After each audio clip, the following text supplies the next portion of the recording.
Whoa, whoa, whoa, whoa, whoa. What's going on? Hang on, hang on.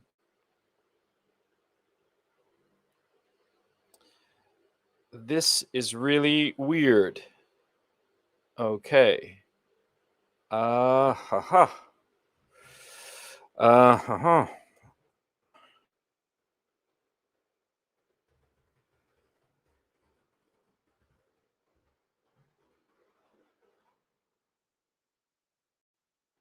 Oh, there we go.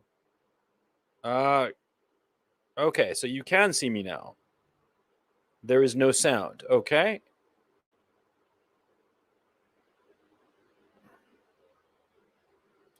Okay, you can hear me now, huh?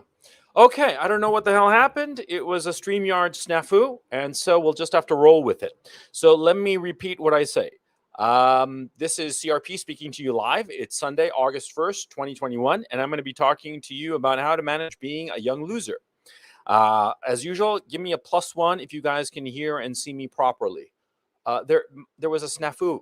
I did the countdown, the 30-second countdown, and it seemed to be going off properly. But yeah, there was a snafu, and the important thing is that we're back on track. That's the important thing. Okay, so let me. You can see me properly, and so I'm gonna just shut out my camera because it's not really important for you guys to see me while I talk about this stuff. What's important is that you follow the outline that I'm going to be putting on screen, and yeah, this webinar was suggested by several people, like three people. Three separate people wanted like a discussion of this, or they phrased it in different ways. What to do if you're a young guy and you're at the bottom. Social, or you're an incel. How do you get out of it, and so far. It's all the same problem, and a lot of people upvoted these comments, and so that's why I decided to do this particular webinar today. Now, before we get started, you have to understand one thing very, very clearly. You see, in every society in human history, young men are at the bottom of the social totem pole. Paradoxically enough, you're lower than a child in importance. Even though you are 21, say you used to be a boy, but paradoxically enough, when you were a boy, you were considered more valuable than as a young man. Young men have never been considered valuable in any society. And this goes back to our primate heritage, because we are primates. Never forget that. And in every primate society, young males are a problem. They are a problem because they are sexually active and they want to fuck anything that crosses their path. But of course, in their desire to fuck, they are willing to overturn the established social order.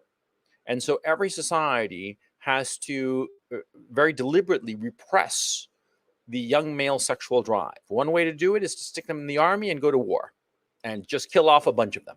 And the survivors of any war, they wind up reproducing. See? You see, in all of human history, this always happens because it's a primate thing. Young men, I mean, you got to think of it like, the egg and sperm. The egg and sperm are a metaphor for for human existence.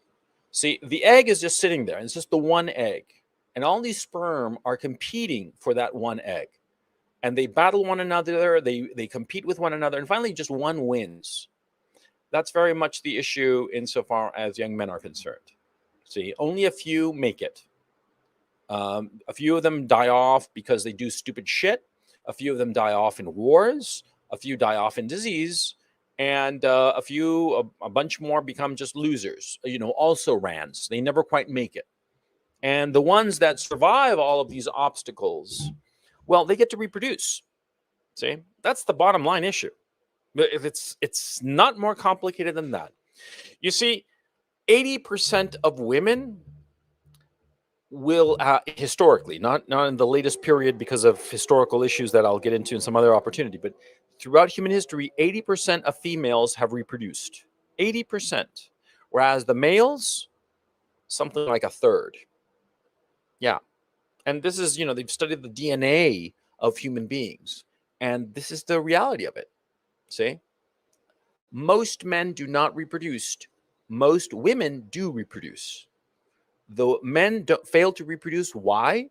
Because natural selection. You're at the age between 15 and 25, you're starting out. You're at the bottom of the totem pole. The only time you're not going to be at the bottom of the totem pole is because you happen to be the child of somebody important, prominent, somebody with a lot of resources, i.e., a rich person. Hmm? I mean, you're not rich. You are the child of somebody rich. And because of that, you are treated better and you have more opportunities. But that's not because of you, it's because of who you happen to be the child of. A lot of black pillars say, oh, well, handsome men have it great. Well, no, they don't. Handsome men, handsome young men, sure, they're considered attractive and they might have a few more opportunities, but it's going to be marginal. And paradoxically, attractive young men, very attractive young men, because they're so attractive and because they have it relatively easy, they are incapable of surmounting obstacles and real difficulties the way a not so attractive young man would. See? Uh, there's a saying in Spanish, suerte de la fea, la bonita se la desea, which means literally the luck of the pretty one, the luck of the ugly one, the pretty one wishes to have it, wish they had it. And it's very true of both men and women, see, but especially men. Attractive men, I mean, they tend to peak in high school and they are dining out on their high school stories for the rest of their lives, but they're dining out at McDonald's because nobody wants to hear that shit because they're losers. That's the bottom line. Okay. So understand, it is better to be a loser when you're young.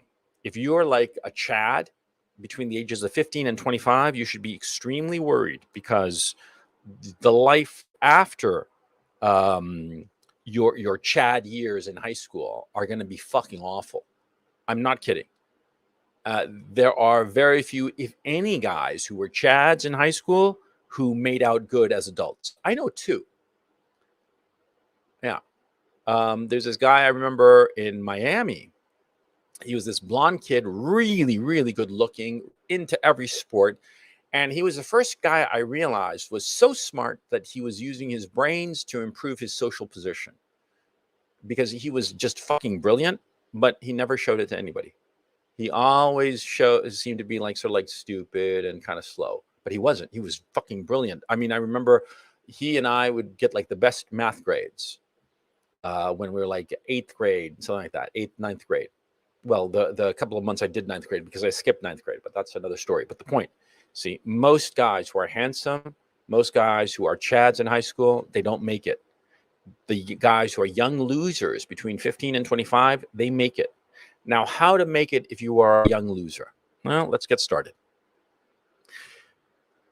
You're at the nadir because you don't have anything to offer anyone. That's the bottom line. A handsome Chad who's 15 to 25, he's got his looks to offer other people. Mm-hmm. You know, other girls, right, of his age, and potentially as sexual playthings for both older men and women. Okay, don't be fooled. You know, the whole twink phenomenon, that's as old as the hills. It's not a recent thing. These pretty young boys, you know, guys between 15 and 25 who are really handsome when they're young, they get passed around and then used up, and by the time they're 30, they're just discarded by sexually predatory, wealthier people. This has always been the case. If you're not one of those, if you're just a regular loser between 15 and 25, this is the bottom. Okay. And so this is how you rise from this bottom. You have nothing to offer anyone. You don't have any accumulated resources because you haven't been around long enough to accumulate any resources. You don't have any experiences for the same reason you haven't been around long enough. You got nothing. All you have are two very, very important things, which is energy and time. So you want to be focused on those two elements with which you have in spades, okay? And as you get older, or let me phrase that, older people, everybody who's older, will agree with the statement that youth is wasted on the young because young people don't realize what they have. And any older person can tell you right off the bat, it's energy and time. You get older and you obviously start running out of time. You start seeing the end line approaching closer and closer. There's far less distance ahead of you than behind you on the one hand. and you don't have the energy anymore. There were things that you would be happy to do when you're young, but when you're old, you're too tired. You're too tired or too scared.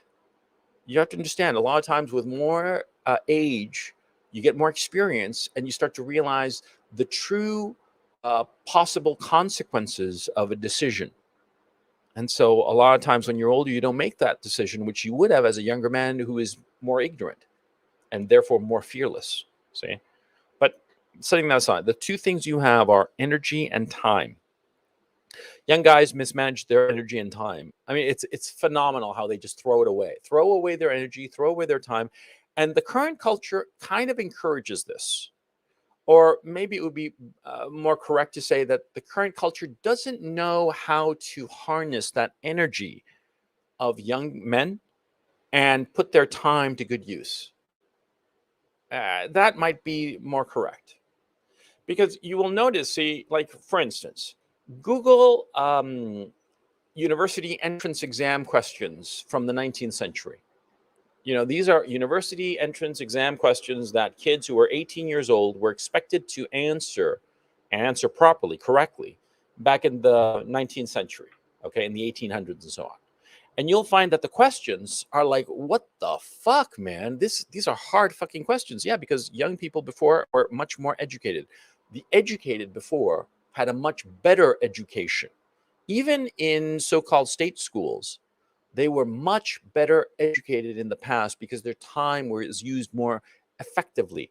Today, young people's time is wasted on a lot of bullshit. And I'm not talking about just like PC bullshit. I'm talking like all kinds of ways. You go to a state school and so much of time is just wasted and thrown away in the simple thing of organizing people together. Because nowadays, of course, since there's no more corporal punishment in Western schools, students don't fear teachers. And so they talk and they jabber and they waste everybody's time and they don't get anything accomplished because the teacher's going on like for 5-10 minutes. Come on, please, come on, get organized. You see my point?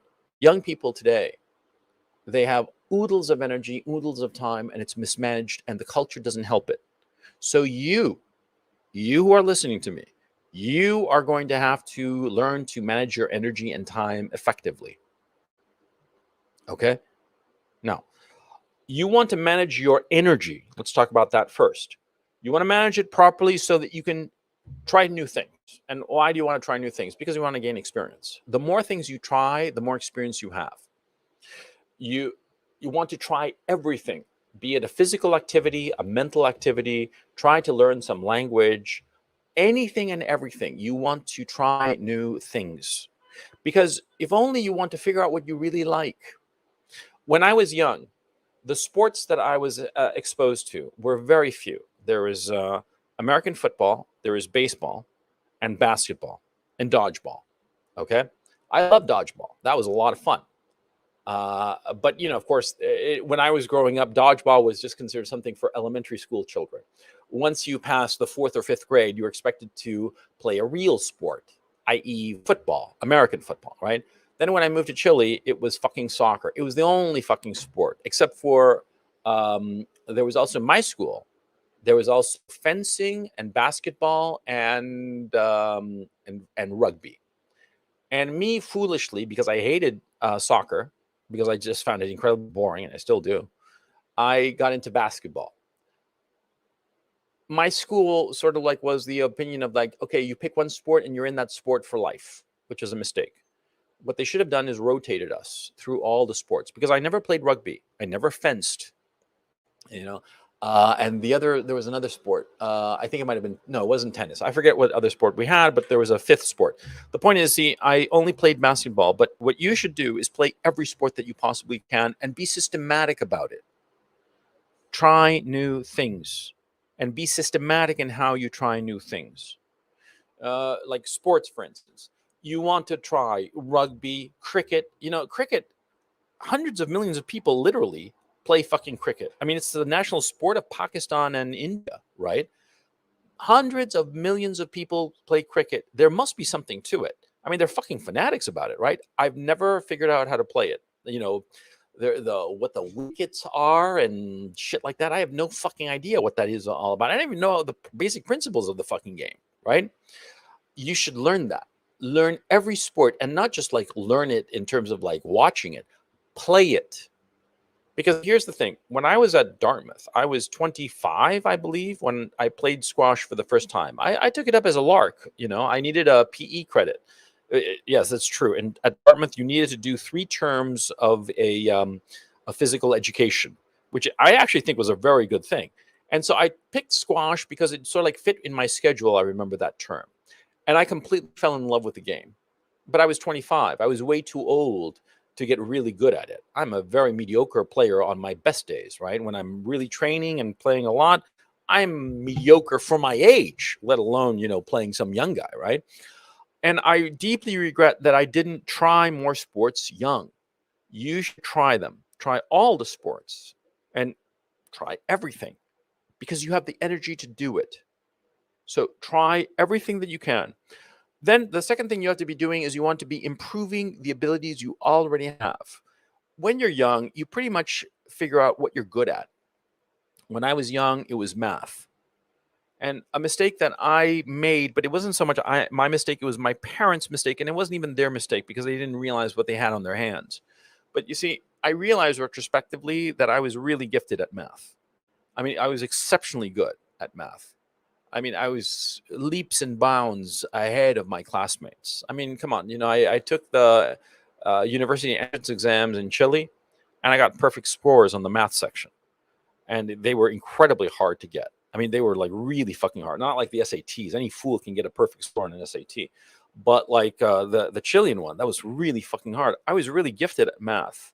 My parents didn't realize this, but what would have been good is if I'd gotten tutors, university tutors, when I was young, when it first became apparent that I was so good at math, because I could always get the answer. The numbers just fit in my head.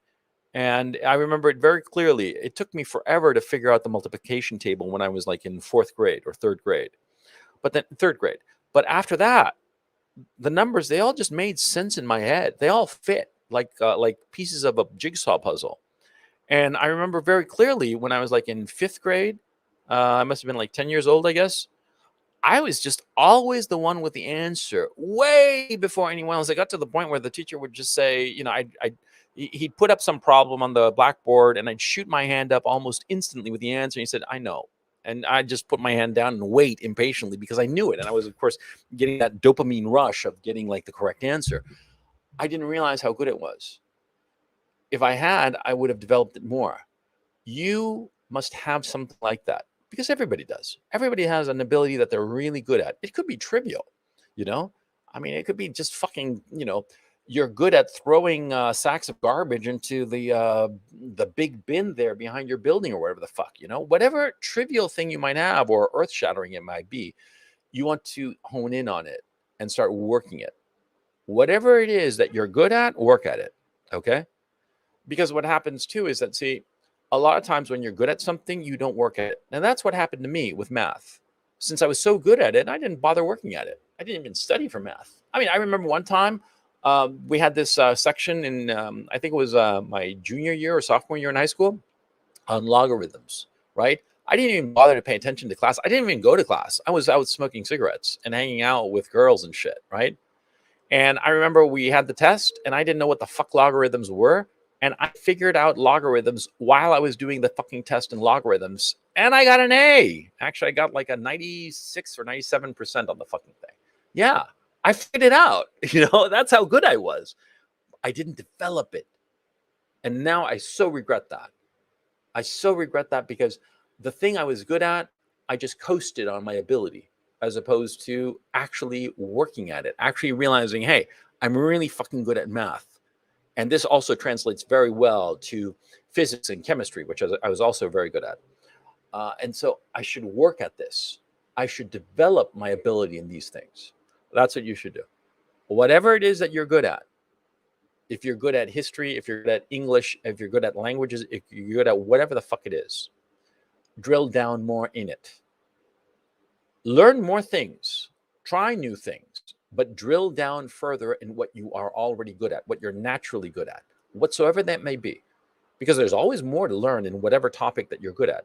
And what will happen is that, see, it'll be a self-reinforcing cycle. Because if you're good at something and you start to learn more about it, you'll perform better. And that will give you the motivation to study even more and get even better and so forth. It's a positive feedback loop. And that's what you want to be doing. You want to find that thing that you're good at and drill down. But drill down not because you have to, but because you enjoy it. And you always need to get that dopamine rush of success. When you're good at something, you always want to put yourself in a position where you're going to feel success, because that will give you the motivation to drill down further into that topic. And it'll get to the point where the self-reinforcing loop is, self-reinforcing cycle is all on its own. You don't have to do shit. Okay. And that's where you want to be in the things that you're good at. But you always have to be consciously thinking that you want to learn more, develop more, the thing that you're good at. Okay. Don't dissipate your energy. Don't indulge in high energy, low reward activities. Video games are the perfect example. Okay. Video games, like I play video games once in a while. I like to play dots, backgammon, and Sudoku. Those are the games I like. And Sudoku really, it's become for me a gauge to measure how well my brain is working. Because I can usually do on the Sudoku app on my phone, I can do the expert level in 5 to 7 minutes. That's the usual time that I have. One time I did in 3 minutes, but that was an outlier. And so I know more or less how I'm doing mentally by how well I do on any given Sudoku. But I don't sit there for like 2 hours doing Sudokus. Okay? I don't. I play backgammon pretty much every night because for me, it's a great way to unwind, to just scale down and just like relax and go blank mentally. Okay. That's very different. But a lot of guys spend hours and hours on video games, for instance. And what's that? It's a lot of energy, but do you get any reward from it? No, you don't. You spend a lot, actually, you spend more time than energy. So and I'm going to get to that in just a moment, but in terms of the energy that you are using, use it wisely. Don't expend your energy on something worthless, okay? Worthless, or that does not have any good reward to it. Because like, for instance, spending a lot of energy learning about math problems, for instance, that's good. That's very good. Spending a lot of your brain power, because as you spend brain power, energy on a particular math problem, your brain actually gets bigger, okay? And that's a fact. And anybody who will tell you, I mean, who's done that will tell you, the more you crank down and try to figure shit out, the more your brain expands. That's a good expenditure of energy. But like playing video games, yeah, at first figuring out the video game expands your mind, but playing the same video game over and over again, it doesn't really. And the thing is too, is that, see, the video game experience is fundamentally restricted. There are a finite and rather small set of things that you do in a video game. It's not really developing you. You should not be pursuing video games. Same with porn. Okay. Now every guy has to jerk off. Okay, because like I said earlier, every young guy wants to fuck morning, noon, and night. So what you want to be doing is you want to be regulating and managing your jerk off times. Okay. You want to be gauging in yourself when you can jerk off and when you should not jerk off. Like, for instance, ever since I was young, and I assume that it's just the same for every guy on earth, I jerk off and immediately I lose about, between 10 and 25 IQ points, and my energy level goes way down.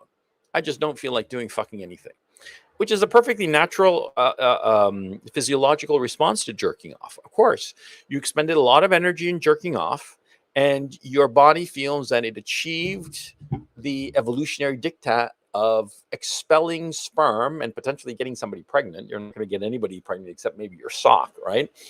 And what happens is that, your body just relaxes and you're just relaxed and done. And your energy is on the floor. You do this first thing in the morning and your morning is shot, right? I mean, most guys I know, yeah, they jerk off first thing when you get a morning wood, and they jerk off real quick in the shower. And what happens after that? They're like at 6s and 7s through the rest of the morning. And after lunch, they kind of like recover, right? Well, you got to manage that. You got to realize when you wake up with a hard on, hey, I'm not going to jerk off, because if I do, my morning's going to be shot and I'm not going to be able to achieve the things I want to achieve this morning. You see? And that's just a simple observation of your own self, of your own physiognomy. And you have to be doing that. figuring out when it is that you have the most energy, charting it, like figuring out when is it that you peak. When you're young, for instance, you'll realize that you mentally peak at night, like in that period between 11 o'clock at night and 2 in the morning. That's when you're peaking mentally. And by the way, that happened to me when I was young, when I was pre 30. And now that I'm post 50, for me, I peak in the morning. I peak like 9, 11, 12 a.m. That arc, that's like perfect for me. That's when I'm really on all cylinders mentally. And when I was young, it was like at nighttime. Yeah, I'd pull all nighters and I'd write my best shit at 2 in the morning. Yeah. And the thing is, see, there's been a lot of studies of that, and it's known, it's true, and there are evolutionary reasons for it that I'm not going to get into because they'd be kind of long, but there are evolutionary reasons for it, by the way. And the point that you have to do is figure out when is your peak energy. And when I'm talking about energy, I'm also talking like mental activity, your mental acuity. What's the peak? And wait, before I keep on going, I just want to make sure that everybody can hear me properly. Can you hit +1 to make sure that everybody can hear me properly? Okay, so while I wait for chat to catch up, I'll just keep on going. But please hit +1 if everything is copacetic. You got to figure out when to jerk off and know that you're going to have that post jerk off fade. And you want to know when you want to have that post jerk off fade. Like when you jerk off right before going to sleep, that's fucking perfect. You're going to fall asleep, right? And probably you jerk off and you'll instantly fall asleep, right? That's a good time to jerk off. You are doing some work activity or whatnot, and it's like the early afternoon, and it's 6 o'clock, say in the afternoon, you know that the rest of the afternoon is like no big deal. You're not going to do anything. Jerk off then. But don't jerk off first thing in the morning and it'll blow your fucking morning. You see what I'm saying? Figure out when to jerk off so that you don't expend energy needlessly. This is actually an important thing. And I wish I'd thought about it more when I was young.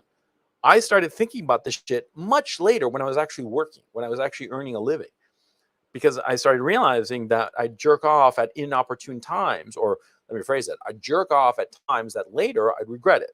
I jerk off like first thing in the morning in the shower, right? Quick hand job. And then, I have like to do this shit or that shit, for work. And I'm like, oh God, that's when I realized it was a fucking mistake. Okay. And so you got to learn from my mistakes. Learn when to jerk off. This is important for a guy. And I can't emphasize it enough.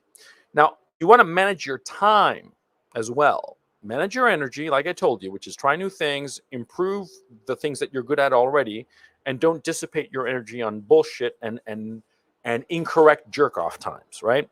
Manage your time so that you, number one, improve yourself physically and mentally. Number two, you learn new things. And number three, you want to set aside time for mental rest every day, but don't slide into laziness or inactivity. Let me go through each of them one by one. The learning new things. When you're young, you have the most time. And so you want to be learning stuff. But here's a key issue.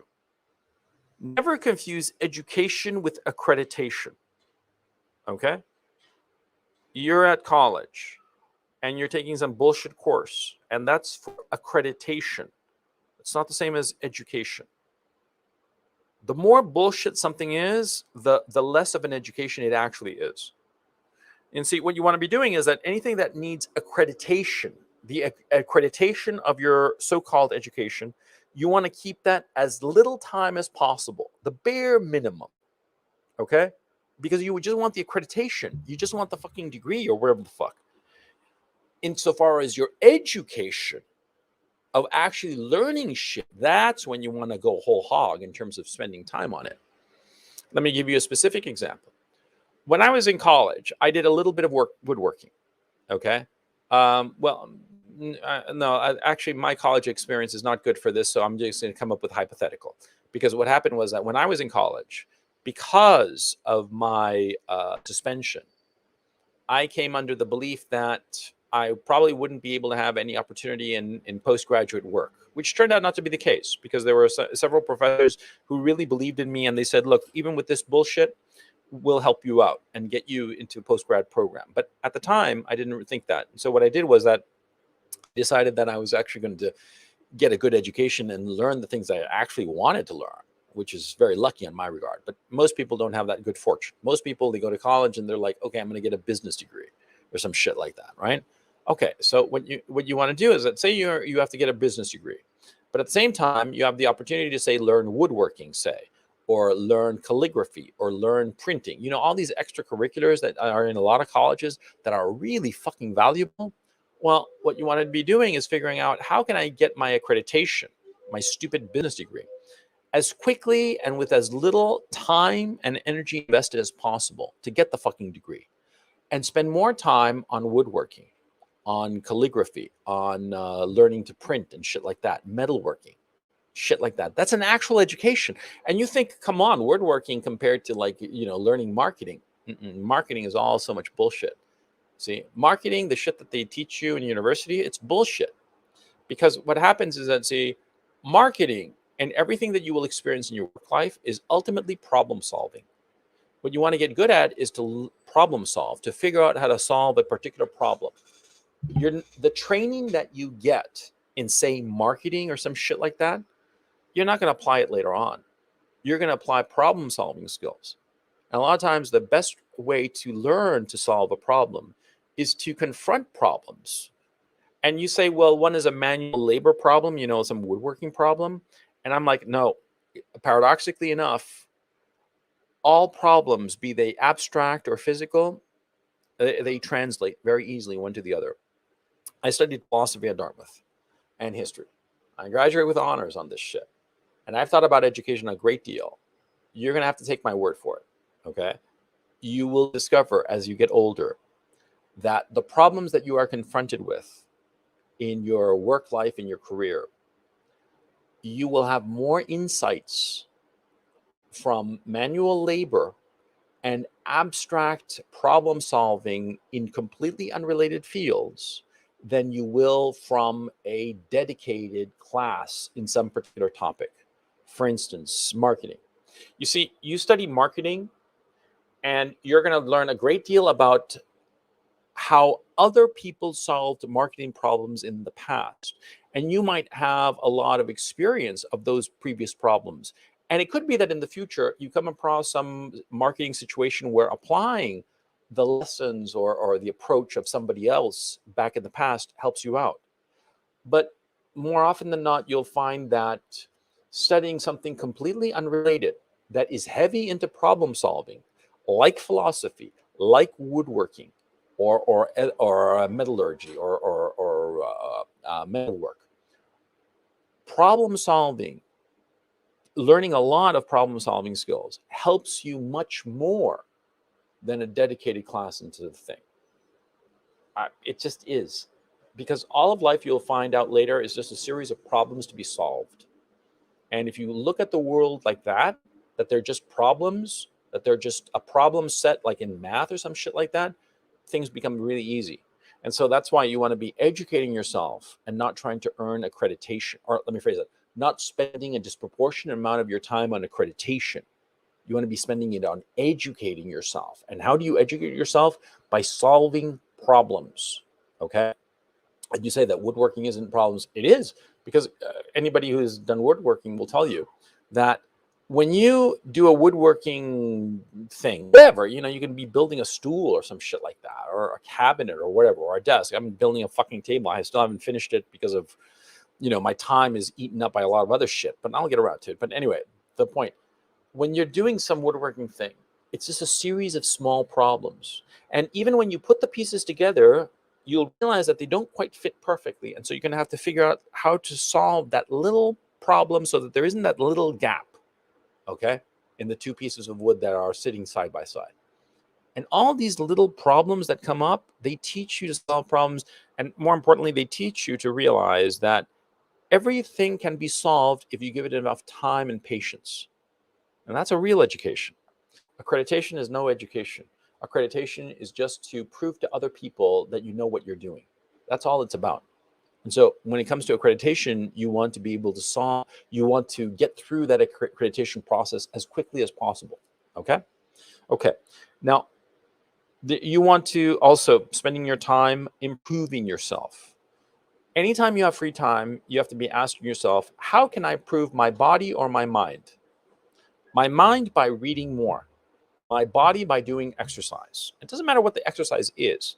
There are a lot of people who say, lift, lift. You know, a lot of red pillars, you know, on Reddit and shit like that. They go on and on about lifting. I find lifting incredibly tedious. I personally don't do it, but that's neither here nor there. The point is, see, any physical activity is good, okay? It just has to be consistent. For instance, you live in a building on the 5th floor. Take the stairs. Don't take the fucking elevator. You'll find soon enough that just going up and down the stairs gets you in terrific shape. I mean, 4 flights of stairs, right? To go from the 1st floor to the 5th floor. You do that 2-4 times a day. Obviously, an even number of times if you're living there, right? You do that 2, 4, 6 times a day. And pretty soon you're going to be in pretty good shape, and surprisingly good shape. And the amount of time it takes you is going to be pretty much the same as standing around waiting for the elevator. So you go up and down the stairs as opposed to taking the elevator if you're living in a reasonable building. I mean, if you're living, you know, I don't know, floor 8 and above, then no, take the elevator. But you see my point. You always want to be doing some physical activity, no matter how trivial, but consistently. When I was living in Amsterdam, right, I had my office was 2 miles away. And many times I would do that trip from my house to the office back and forth. I'd do it like at least 2 times per day, and sometimes 4 and sometimes 6 times per day because I'd forgotten something or this and that. It doesn't matter what. And so I would do that trip, and because of it, my weight was a lot lower. Yeah, right now I'm tipping the scales at 92 kilos, which is a little over 200 pounds, I think. And before I was at 84 kilos. Okay, that's 8 kilos less. 8 kilos is roughly 18 pounds. And the reason is because I was eating the same amount. I have been eating the same amount. But when I was in Amsterdam, I was walking. Just that walk. And now I have my office. It's about a little over a mile from my house. But I'm taking my motorcycle. You know, I'm going back and forth on the motorcycle. And the convenience of the motorcycle, yeah, because it's summer, it's beautiful weather. And so, of course, I'm going to go on the fucking bike, right? It's just that has me weighing a lot more. See? And so you got to understand how you have to manage your time to improve yourself in the little ways, okay? Okay? Because ultimately, and this is the crazy part, it takes me 15 minutes to walk from my house to my office or back and forth. Actually, 12 minutes. And it takes me about 8 minutes to go on a motorcycle. Because on the motorcycle, I actually have to go a little bit of a long way around. When I walk, I can do a shortcut because there's a pedestrian crosswalk, okay? And I can't take it when I'm on my bike. I have to go a little bit further away. And also, see, I have to park the bike at my office and park the bike at my house. And so all of this little time expenditure, it actually adds up. You see? And walking in terms of effort is minimal. But that's what's actually kept me, 8 kilos lighter. And you think to yourself that this is trivial. Well, it's not. See? So you have to always be thinking in those regards. Now, the final thing that you want to be doing is that every day you want to be mentally resting.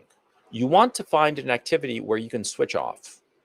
A lot of guys, especially really bright guys, they're on all day and their brain is working nonstop. And what happens is that these guys either burn out or they start wasting a lot of mental time on things that don't really demand them, like video games. I have a bugaboo about video games because I'm realizing how pernicious their influence really is. Talking to different guys, young guys, I personally am not a fan of video games. And the funny thing is I grew up with them. I remember the first video game I had was Pong in 1977. I remember very clearly. We got it in August of 77 in Los Angeles. And it was like the newest thing. And it was actually kind of expensive at the time, I remember. And, it was just Pong, that you had this little connector box to the TV, right? And you'd slide it from antenna to game. and you'd play stupid Pong. You'd have to put the channel on channel 3. And of course, it wasn't like a touch. Our television didn't have buttons. It had channel selector, right? And you put it on channel 3, and there you'd play Pong, right? And I grew up with Pong, and then I got an Atari and all that, and I played, coin-operated video games and whatnot, but I got over it. I got over it and just left them behind. But there are a lot of bright guys who keep on playing video games and play them for hours. That is a fucking mistake. Don't squander your fucking time. Don't indulge in high time consumption, low reward activities like video games, like porn, loser friends. That's another fucking group that you're just wasting your fucking time on guys who just don't add anything to your life. You want to cut them out, because those fuckers, they suck time like there's no tomorrow. They suck time and they suck energy. Loser friends, that's what they do, because they have all these problems and you get sucked into their problems, and you wind up spending all this time with these loser friends, and they don't add anything to your life. They might be fun for a while, but you got to realize, hey, is this guy really adding anything to my life? Huh? You got to ask yourself. You got to understand that loser friends, the problem with loser friends, I've done videos about loser friends. The problem with loser friends is that they rob you of ambition. That's the bottom line. And that's the why that me, as an older guy with small children, I think of my son and I pray that he doesn't fall in with loser friends. It's not that the loser friends are losers. It's not that they're going to do something stupid like steal a car or break into some store or some shit like that. I mean, I'd be pissed, of course, but that's not the real problem. The problem is that loser friends, they recognize that they're never going to amount to shit. And so if they see somebody who's kind of like got something that'll make them stand out and be better, they pull them down. That's the problem with loser friends. That's why you don't want to have loser friends. Okay? A loser friend, he will pull you down because he doesn't want to be left behind. Because a loser friend is going to know in his heart that he's never going to amount to much. See, there are these guys that you'll come across in life who sometimes slum it. Okay? A slum? To slum it. They hang out with loser crowds, loser people. There's a great movie, My Own Private Idaho. It was with Joaquin Phoenix and Keanu Reeves. And they were two prostitute junkies. But the Keanu Reeves character was the son of a well-to-do politician or something like that. And there came an age where he decided, enough. I've slummed it enough, and I'm not going to slum it anymore. And he left them all behind. And there are such guys, okay? I mean, actually, the story of My Own Private Idaho comes from Henry IV. Henry IV, Part 2. And it's about the prince who would become Henry V. But what happens is that, there are young guys who hang out with a bad crowd. They got a lot of talent. They got a lot of connections. They got a lot of brains. They got everything going for them. And they slum it for a while. And they smoke a lot of dope. They do this and that. I could be said to have done that, but all my friends were always nerdy. I never hung out with like the dangerous, cool kids, right? But there are a lot of guys who do that. They hang out with the wrong crowd and they slum it for a while. And then all of a sudden they're like, okay, enough of this shit. And they move on, leave them all behind. That's all good and fine for them. And lucky them that they snapped out of it, because not everybody snaps out of it. You want to understand that you don't want to hang out with the loser friends, the loser crowd, okay? And don't give me this shit like, oh, how do you define a loser? You know a loser when you see him, when he's not going to amount to anything. When you look at him and you say to yourself, what's this guy going to look like at age 50? Like, I remember very clearly, there was this guy I knew in high school. And this guy, a guy called Francisco. And it doesn't matter because there were like 5 Franciscos. Because in my age group, Francisco was the fashionable name for kids. Anyway, this guy Francisco, right? He was, he did this and that, all kinds of trouble and whatnot. He was kind of goofball and whatnot. But I looked at him and I'm like, I remember it very clearly. It was like my junior or senior year, late junior, early senior year, something like that. And I looked at him and I said, this fucker, he's going to do real well. This guy's just fucking around now, but he's going to do real fucking well. Last I heard, this fucker, he had put together a brokerage firm, equities exchange firm and whatnot. And he sold it to Merrill Lynch for like 8 figures, That was like, I don't know, about 8, 9 years ago, right? And after that, he's gone on to bigger and better. I haven't really kept up with him. I mean, we hang out once in a while, but I haven't kept up with him on the business and things. But he's doing very, very well. And so okay, how the guy's going to turn out. And there's other guys that you look at and you're saying to yourself, this guy's never going to amount to much. This guy's going to be at best some minor little flunky, some fucking accountants or some shit like that. Or he's going to be a shoe salesman or some shit like that. You know what I'm saying? You can tell. You look at a guy and just imagine, where's this guy going to wind up? Okay. I mean, you don't try to imagine him perfectly because, of course, it's impossible to predict. But you see my point. You're not sure about a loser friend? Look at him and say to yourself, where would this guy wind up in 20 years? And the answer will be surprisingly easy to arrive at. And you're going to figure out right then, is this guy a loser or a friend that, he's just slumming it? Okay? Figure that out. And insofar as you're concerned, you, of course, will never be able to figure out easily where you're going to wind up, because we cannot look at ourselves easily and figure ourselves out the way other people can look at us and figure us out almost instantly. Okay? It's just the nature of perception. You can look at somebody, some casual guy, you've talked to him maybe 5 minutes, and you say, oh, I know who he is. He's like this, that, the other way, and this way, and he's going to wind up like that. And you talk to him for 5 minutes, but you nailed him totally, totally righteously. And you predicted his future with a surprising degree of accuracy. Yeah. But your own sense of who you are and your own future, you can't really see it. You're blind to it. And that's something that drives every guy who's a little bit thoughtful, a little bit nuts, because he realizes it's true. Okay. Every thoughtful guy can look at somebody else and know who they are and where they wind up, but cannot do the same for himself. It's like Cassandra's curse. Cassandra in Greek mythology, she could predict the future of everybody except for her own future, to her perdition, because eventually she was killed because of it, because of her predictive ability. But go look it up. Cassandra is a great character to read up on. Anyway, the point, going back to what I was saying, and I was squandering time. Well, don't squander time. Video games, porn, loser friends. Look at the time you are spending every day and ask yourself, how much time are you spending on this, that, the other? Is there anything productive about the time you're spending? Okay. And by the way, and I forgot to put this here, don't think of sleep as squandering time. A lot of guys who are driven think that sleep is a waste of time. No, it's the body's way of recovering. And you have to understand that when you are young, you have different sleep needs than when you are older. It's like, look at a baby, a newborn baby. Newborn babies sleep, dude, 15, 17 hours, 18 hours without breaking a sweat. Okay, sometimes more. I remember one time, my daughter, newborn, right? I estimated that she was sleeping close to 20 hours, and it kind of worried me, okay? But she would just wake up when her diapers were really fucking full, and I'm talking full, right?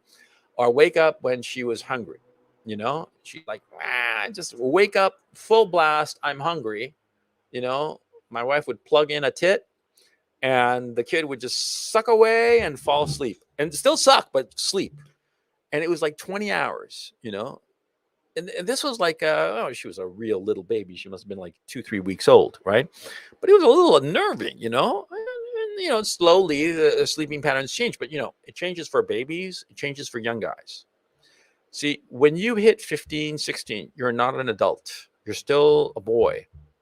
And your sleep needs are still those of a child. And what happens in adolescence is that all of a sudden and this is actually discussed in this great book, a book that I've recommended several times before, and I'll recommend it again, Why We Sleep by Matthew Walker. And in Walker's book, he discusses this issue that adolescents have different sleep needs. First of all, they need more sleep, especially before the ages of 22. They need closer to 9 hours, even 10 hours of sleep, and they need it later. Their bodies just are not sleepy at 11, 12 at night. They get really sleepy at like 1, and they need to sleep 9 hours.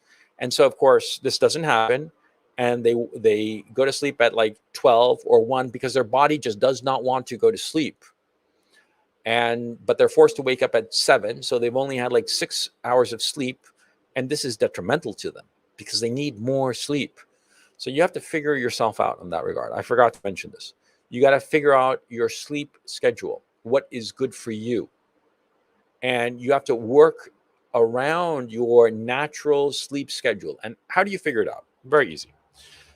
What you do is one night that you are just hanging out, like say a Friday afternoon, a weekend is perfect for this experiment because you don't have any real obligations during the weekend. And if you happen to have any obligations for a weekend, try to clear it out, or any 3-day period.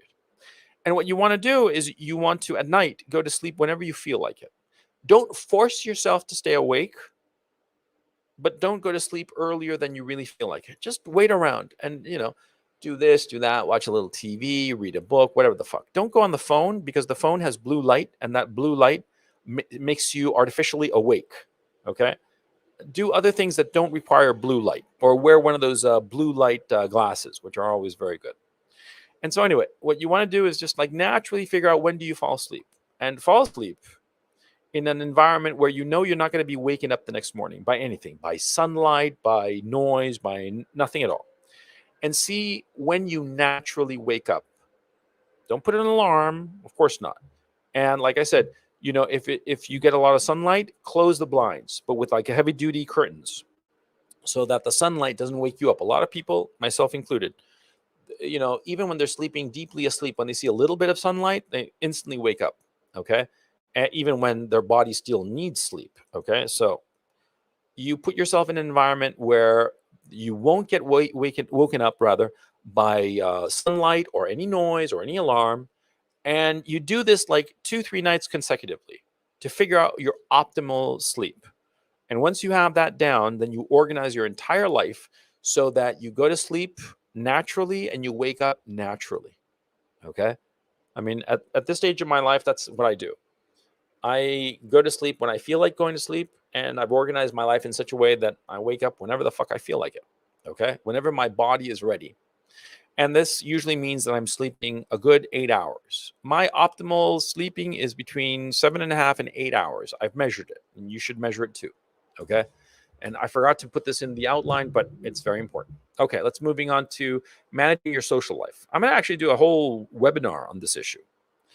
But for now, for this, shortened version, see, you want to be constantly meeting new people, because what you'll find as you get older is that you meet fewer people, and people don't have time for you. Why is it? Because they have other obligations of their own. And also a lot of times they just don't want to meet other people because people start to lose energy in that regard. You want to meet as many new people as possible. You should set yourself targets to meet new people. Now, by the way, we have this situation with the COVID thing. It's going to end eventually, one way or the other. Okay. It's been incredibly annoying, but one way or another, it's going to end. I think it's going to end violently as things are going, because the authorities are just misreading the people very badly. But that's neither here nor there. Eventually, this shit is going to end. You want to meet people in person. Meeting people online is not meeting people. You want to meet them in the flesh, because the impact in the flesh is far greater than online. Even when you're talking to them, when you talk to somebody, it's just a phone friend. Meeting them in person, interacting with them in person, having a beer with them, seeing how they move through space, their demeanor when they are at rest. You get a lot out of it, out of somebody like that. You get a sense of who they are. There is a reason that so many business people will fly out to meet somebody in person. They don't need to. They could do it by phone or by Zoom call or wherever the fuck. But they deliberately go. I have a good friend of mine who's off flying around the United States right now on business to meet people. He doesn't have to. And the shit that he does is all, spreadsheets and PowerPoint presentations. He doesn't actually need to meet anybody, but he's doing it anyway because it's important. That interaction, that face-to-face, so important. You want to set yourself targets to meet new people. X number of people per day. And the thing is, see, when you're young, you can meet more people than when you're older. It's a lot easier. And you want to meet new people and get into the habit of writing down the key information of the people. You want to be writing down, not just their first name, but their first name, last name, and any little bit of information that you have on index cards. It's an incredibly good habit, and I do it. You have index cards with the names of the people that you meet, and you collect these little index cards in a little box. And you meet a new person, you write down their name, any information that you have of the meeting. You also write down on the index card how you met that person. Now, this trick that I'm telling you, this is how you build leads in a sales position. See, salesmen, that's what they do. The best salesmen are religious about it. And the thing is, see, ultimately, we are all salesmen. Okay? That's something that people don't seem to realize. But we are all salesmen. We are selling one thing or another, but we are selling something. It could be that we're buying something and then selling it. It could be that we are producing something and selling it. It could be that we ourselves are the product that we are selling. But one way or the other, we are all salesmen. And this sales technique of having a little index card, one index card per person, and writing down the name of the person at the very top, how you met them, their interests, their whatever information you glean from them. And it's even smart to write down what they more or less look like, because you'd be surprised. You tend to forget who's who. The best way to remember someone is to remember how you met them. So if you meet John Smith, write down in the index card, I met John Smith at a party thrown by Jane Doe for her birthday in 2020 or whatever the fuck. Write it down. And that way, instantly, years later, you'll be able to glance it in like, oh yeah, I remember that person. Because if you just write down the name and the relevant information about the person, you'll have no idea who the fuck it is. You have to connect who that person is to some other person. Your mind is not visual. People think that their imagination is visual, their memory is visual. No, it's associative. You remember things because it is associated with other things. If I ask you, what did you do in 2018? You'll be like, I don't know. But if I ask you, what did you do in the summer of 2018? And you'll think of the summer. And you'll be like, what did I do in the summer? Oh, yeah, I went to the beach. Oh, and I met these people. And all of a sudden, a huge cornucopia opens up in your imagination. You see what I'm saying?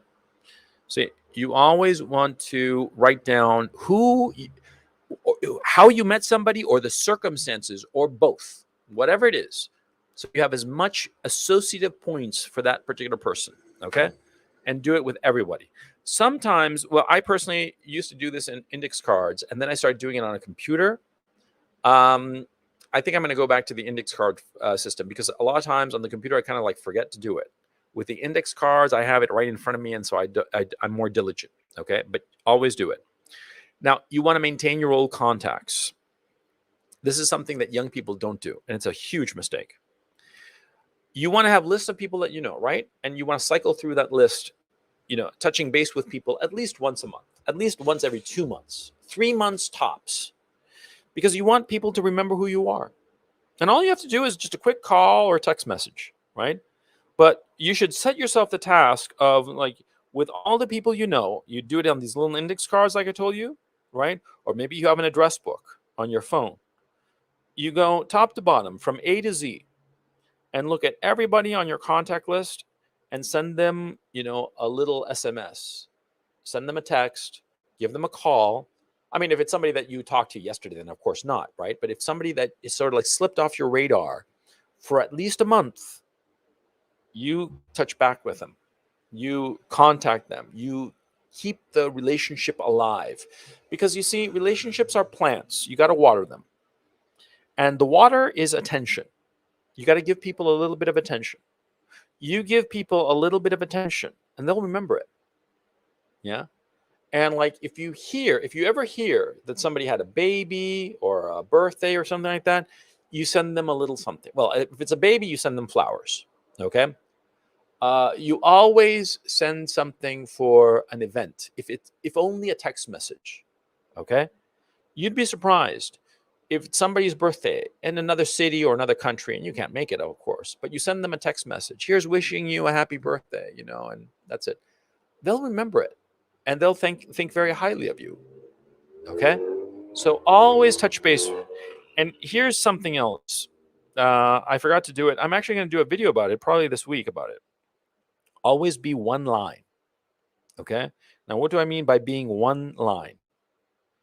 Okay. And this is very important, actually. And I should have put it on my outline, but okay. Being a man of one line means treating everybody the same. There are some people who have a greater influence in your life, positive influence, presumably, right? In the sense that, if you get in their good graces, they might really be able to help you, or your association with them is really good for you in whatever way. I mean, like, for instance, suppose I get a call to be on Joe Rogan's podcast, right? That would be a huge feather in my cap. I'd be exposed to a huge audience. I could hit like potentially tens of thousands, if not hundreds of thousands of new subscribers and whatnot, lots of people on Patreon and whatnot. It would be great for me if I were to get on his show. But I'd always be very careful to act the same with him as I would with the concierge of my building or the waiter at the restaurant. You always want to be a man of one line, because you'd be surprised how easy people can spot when you're being extra nice to Joe Rogan and a complete dick to the waiter at the restaurant. I mean, aside from the obvious fact that you should never be a dick to the waiter because he can spit in your food, but aside from that obvious fact, right? See, a man who is not of one line, paradoxically enough, the man of one line excuse me, let me restart. The man who is not of one line wants to ingratiate himself with the people who will positively help him, and is indifferent and, if not downright rude, with the people who don't matter in the sense of affecting him positively. See, those individuals, those who are not of one line, it always backfires on them. It's inevitable. Okay. I don't quite know why, but it is a karmic truth. And I'm not saying that they're two-faced, because two-faced means that they are Jekyll and Hyde. That's not what I'm talking about. I'm talking about a man who, the man of one line has the same face for everybody. Yeah, sure. But see, the man who is not of one line, it's like a sliding scale. They're talking to Joe Rogan and they're super extra nice to him. But they are talking to, say, Dave Rubin, and they're not quite so nice to him. Okay. They're nice enough, right? But not so nice. And then, when some low tier YouTuber wants to interview them, they're less nice, if not dismissive. See? And when it comes to the waiter, they're downright rude sometimes. See? That's a man who is not of one line. And see, that attitude, it always outs. People always figure it out. Sometimes it takes a while. Okay? But eventually people figure it out. You never, ever, ever want to do that insofar as your social life. Okay? And it's very tempting. It's very tempting to be extra special nice to somebody who you think is quote unquote important. But it's a huge, huge mistake, because it always gets back. I remember one time in the very first meeting I had with this very important banker. This banker was essential to my future, okay? Or my future at the time. And we're talking, right? And this was the first meeting. And he's saying, oh, yeah, I heard this movie did like shit. And I'm like, no, that's the misperception. And he's like, no, dude, come on. I know how it was. It did these numbers. And I'm like, yeah, but, and I explained why it made a lot of money. We're talking about filmmaking and film production and the money side of movie making. And I totally contradicted him. And I didn't make him look like a fool, but I made it clear that I knew exactly what the fuck I was talking about, and he was fucking wrong. And I was nice enough. I was polite. I wasn't rude, but I was just, I didn't have a problem challenging him in front of his own people, because it was me, him, some of my people, and some of his people. And I was like, dude, no, you're totally wrong for X, Y, and Z reason. And this guy is a guy I admire very much. Okay. I've mentioned him a few times before, I think. And the thing is, he looked at me, and I remember very clearly how he looked at me. It was like, this fucker's all right. Okay. Because he knew that the way I was expressing myself, and he knew in that meeting that he mattered to my future. And yet he knew, and he saw me contradict him and say, no, you're fucking wrong. It's like this. He knew that I was a man of one line. A man who is not of one line will never contradict the person that they think is important to them. You see? They'll always say, "Oh yeah, you're right." They'll suck up to him. I'm saying it in a more complicated way, but they'll suck up to him and not correct him. And see, human beings have this ability to realize when we're being fooled, probably because it's essential for our survival. So we're constantly trying to figure out how we're being fooled. And once we realize, hey, we're not being fooled, this guy is one line across the board. Yeah, yeah, okay. There's something else I remember in some other meeting with some other people. See, I've always been polite to waiters because I worked as not as a waiter, but as well, a waiter. I was at a catering gig in university. When I was at Dartmouth, see, I washed dishes, and I had a few catering gigs because they paid really well. And I remember working, and working as a cater, at, waitering, carrying stuff around, cleaning up and shit. It's hard work. Bringing people the drinks that they want and whatnot. It's hard work. And I guess it just stuck with me. And so whenever I'm, go to a restaurant, I'm always polite to the waiter. Also, what I also always do is if I'm going to a fairly decent restaurant, okay, medium, I mean, above the Olive Garden and higher, I always tip the waiter up front. Okay. It's a habit I have. I'll slip him, $5-10. When they're seating us, I'll shake the waiter's hand and give him $5-10 because it's been my experience that whenever I do that, I get fantastic service. Hell, I think I did a video about this shit. Anyway, the point I'm making is that, see, in another opportunity, I was at some restaurant with some people, and I was very polite to the waiter. I mean, not sucking up to the fucking waiter, of course not. But I treated him the same that I was treating this very important person that I was having lunch with. And they noticed it, see? And they like it, see? And people always notice when you're rude to the waiter because it signals that you're not a man of one line. And so what happens is that the people that you are sucking up to, they say, why is this guy sucking up to me? What does he want? And they start examining your relationship, and then they start looking at you much more transactionally. And they start looking at you like, oh, this guy is a potential enemy because he's sucking up to me now, but what'll it take for him to later kick me? You see? There are many people who foolishly think that you should suck up to those who are important. Never do that. Never do that. It is the quickest way to ruin relationships. You have to be as even-keeled as possible.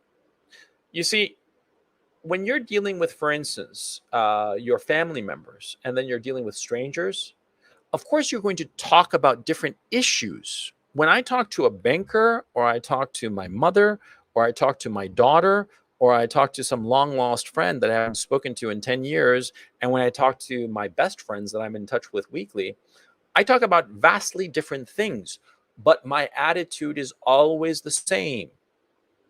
My attitude, my demeanor, the way I'm talking to you now, I talk like this to everybody.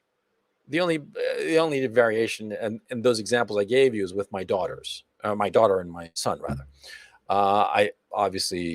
I'm a little bit different in my demeanor, but you get the point. See, you always want to be one line. Okay. And always keep, this is another issue, and this is really fucking important about your social group. Always keep your social network, that is all these contacts that you make, always keep your social network aware of what you are doing and what your current goals are. This is a mistake I made. This is a huge mistake I made. And I think it cost me success in a couple of endeavors that I had. I tended to be a person who would compartmentalize my relationships. And I would never tell people what I was doing. I would hang out with my high school friends and say, oh, I'm working in the movie business. I'm doing that. And that's it. I wouldn't go into the details of it. Okay. And I should have. I should have told people. I should have kept people abreast of what I was doing specifically. Because you'd be surprised, a lot of times people can help you out. Now, when I tell you keeping people abreast, It doesn't mean going into details that will bore people. And you never fucking brag. Okay. By the way, and I wrote that specifically. There are a lot of people who think that telling others what they're doing is like bragging or complaining. I should have put complaining there too, because bragging and complaining is the same thing. It draws energy away from the person. You never want to be that guy. See, when you brag, you're showing off, and everybody's like, ew. When you complain, when you say, oh, I got this job and it sucks and this and that, that's just a fucking drag. Okay. Nobody wants to be around that. Either one, bragging or complaining, you want to avoid. You never want to be boring either. You want to tell people what you're doing. And like, for instance, in my own case right now, hey, Gonzalo, how's it going? It's a long time no see. Yeah. How's it going? Oh, doing. What are you doing, Gonzalo? Well, I have like this crazy YouTube channel. I started as a hobby and it's blown up. And I'm doing this Patreon shit where I talk to my audience once a week and I do a video for them once a week. And it seems to be going pretty well. And I'm considering doing some sponsored videos. I've gotten some interest from some potential sponsors. And so, yeah, that's basically what I'm doing now. I have this 250,000 person audience, and it's been terrific. That's what I'm doing now. That's what you say. You give them the details. The details is never going to be impressive enough. You don't brag about it. You don't say, and I've got 250,000 subscribers. No, you just like pass it along. Information, what you're doing, what your focus is. And they'll ask you, and what do you do your videos on? Oh, well, I talk about stuff that, I figure young guys could find helpful. Brief, to the point. It's almost like a sales pitch. Because in fact, it is a sales pitch. Because what you're doing is that when you tell your contacts more or less what you're doing and what your long-term objectives are, they'll listen to you so long as it's brief and to the point and doesn't brag and doesn't complain, because nobody wants a bragger. Nobody likes a braggart, and nobody likes somebody who bitches all the time, right? But if they hear you, they might be able to work with you. Because what happens if I'm talking to some guy who works in advertising and I tell him about this thing and he's like, oh, something, we've got some client that's been looking for some online presence, but they want to really get the best bang for their buck. What would I say to that? I say, oh, dude, I can help you out. I can send you my metrics. Maybe this can be something that helps us both out. And see, this friend could put me in touch with some other person he knows, and we might have a business deal. And it would be to this friend's advantage, because even though he doesn't make any money off of it, he'll earn my goodwill, and he'll earn the goodwill of the other guy. You see? And that's how social relationships work. You help each other out, but you have to tell other people what you're doing so that they can help you out. The larger your network of friends and acquaintances is, the more likely you will find somebody who can help you out. So long as you tell them that you're doing something, X, Y, or Z. Give enough information so that they can help you out. And it's a mistake I've made several times, and to my regret, that I was doing one thing and I stupidly did not tell people who could have helped me. Or I let relationships lapse and fall into disrepair when I could have just kept them up with just a quick phone call or a little email or a little text message to remind them that I was alive, to tell them what I was doing, and they could have potentially helped me. It was my mistake, and I've done it several times. I'm not going to go into the details because it depresses me, but it's very important that you do that. Okay. And you want to get into the habit as early as possible. George Herbert Walker Bush, the 41st president from 1988 to 1991. Whatever you think of the man, he was very, very diligent about keeping up his social network. Every morning, he would have a list of people that he would send little notes to. He would type them out himself and sign them himself, of course. And these little letters, letters, okay, not even email, not even text, letters that he would write himself. They were all little things like, oh, I hope you're well, I forget the name of it. Barbara and I are doing this, that, the other, and we might be traveling. I hope you're doing well. Love, George. Or, oh, I heard you had a baby. My congratulations. Here's some flowers. We had a whatever, little missives like that. And he would do like 30 or 40 per day. per day, just keeping up with people. And it was one of the smartest things that he did, because all those contacts, see, all those little letters that he would send out to each person, it would be like one little letter every quarter or every semester.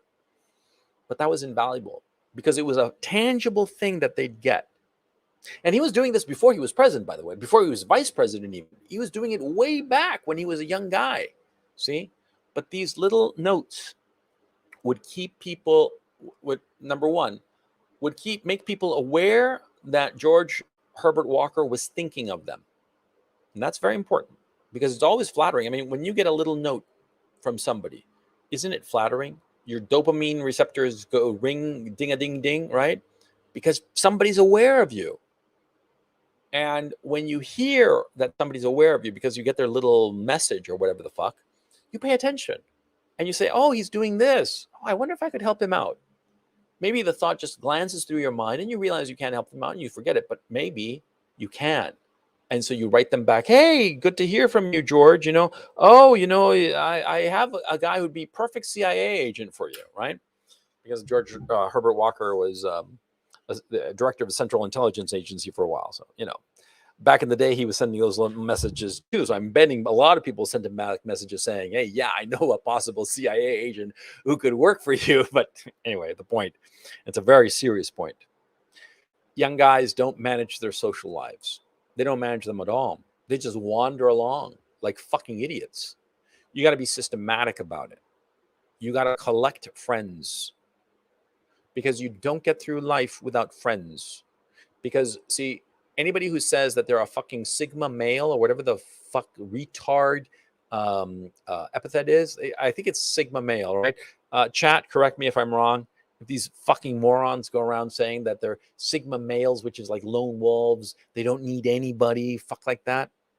They're fucking retards, man. Everybody needs people. It's the only way that you survive. See? What is money? Money is a social signifier of value. You get money because other people think that you are valuable. That's why you get paid. It's as simple as that. See, you have some widget that you invented and you get $1 billion for it. Why do you get $1 billion for it? Because somebody thought it was that valuable. It's social value. That's what money is. Okay? So you got to understand these fucking retard Sigmas who say that, oh, I don't need anybody. You need people. And so you better fucking be developing people. And this is how you do it. Okay? You work at it like a problem, systematically, organized, like a fucking grown-up. I wish somebody had told me this when I was younger. I wish, because so many really good relationships fell by the wayside. And I've lost track of people. I've even forgotten their names. And they would have been so valuable to me at different points in my life if I've just kept them up. Another person who did this all the time, by the way, was Bill Clinton. He kept up with all of his friends back from the days of he was a schoolboy in Arkansas. He kept everybody abreast as to what he was doing. He was a social animal. And that pays off. It always pays off. The guys who are more successful have a wider social net. It is exceptionally rare for somebody with a small or insignificant social group to be a success. We all need other people to succeed. Never forget that. No man succeeds on his own. Anybody who claims that he does, he's lying. And if you think that some historical figure succeeded on his own with no help, then you haven't really been examining his life carefully. And you look around carefully and you realize, oh no, he had a bunch of help from this, that, and the other person. Yeah, that's the truth. Okay. You say to me, for instance, like Kafka, you know, nobody read any of his books while he was alive. Yeah, he didn't publish them. But what happened when he died? His friend of his, Max, what's his face, was relentless in pushing him. You know, Kafka himself didn't do shit. But his friend, after Kafka died, his friend did all this work for him, all this networking. And that's why we remember Kafka and think he's aces. Not because of Kafka, but because of this friend who was doing the social work. It is work, and you have to do it. Okay? Okay, so let's get to the grid. This is something that I set up. This is actually something that I use. and I use it every day, and I change it periodically. Okay. It is a practical guide to improve your own life, because you have to understand this. The secret of success is consistency. If you do something every day, eventually you'll succeed. Okay. And whatever it is, you want to learn a language, you want to lose weight, you want to get strong, whatever the fuck, you have to do it every day consistently for days and days and days. I mean, I'm talking months, years, decades, if you want to succeed.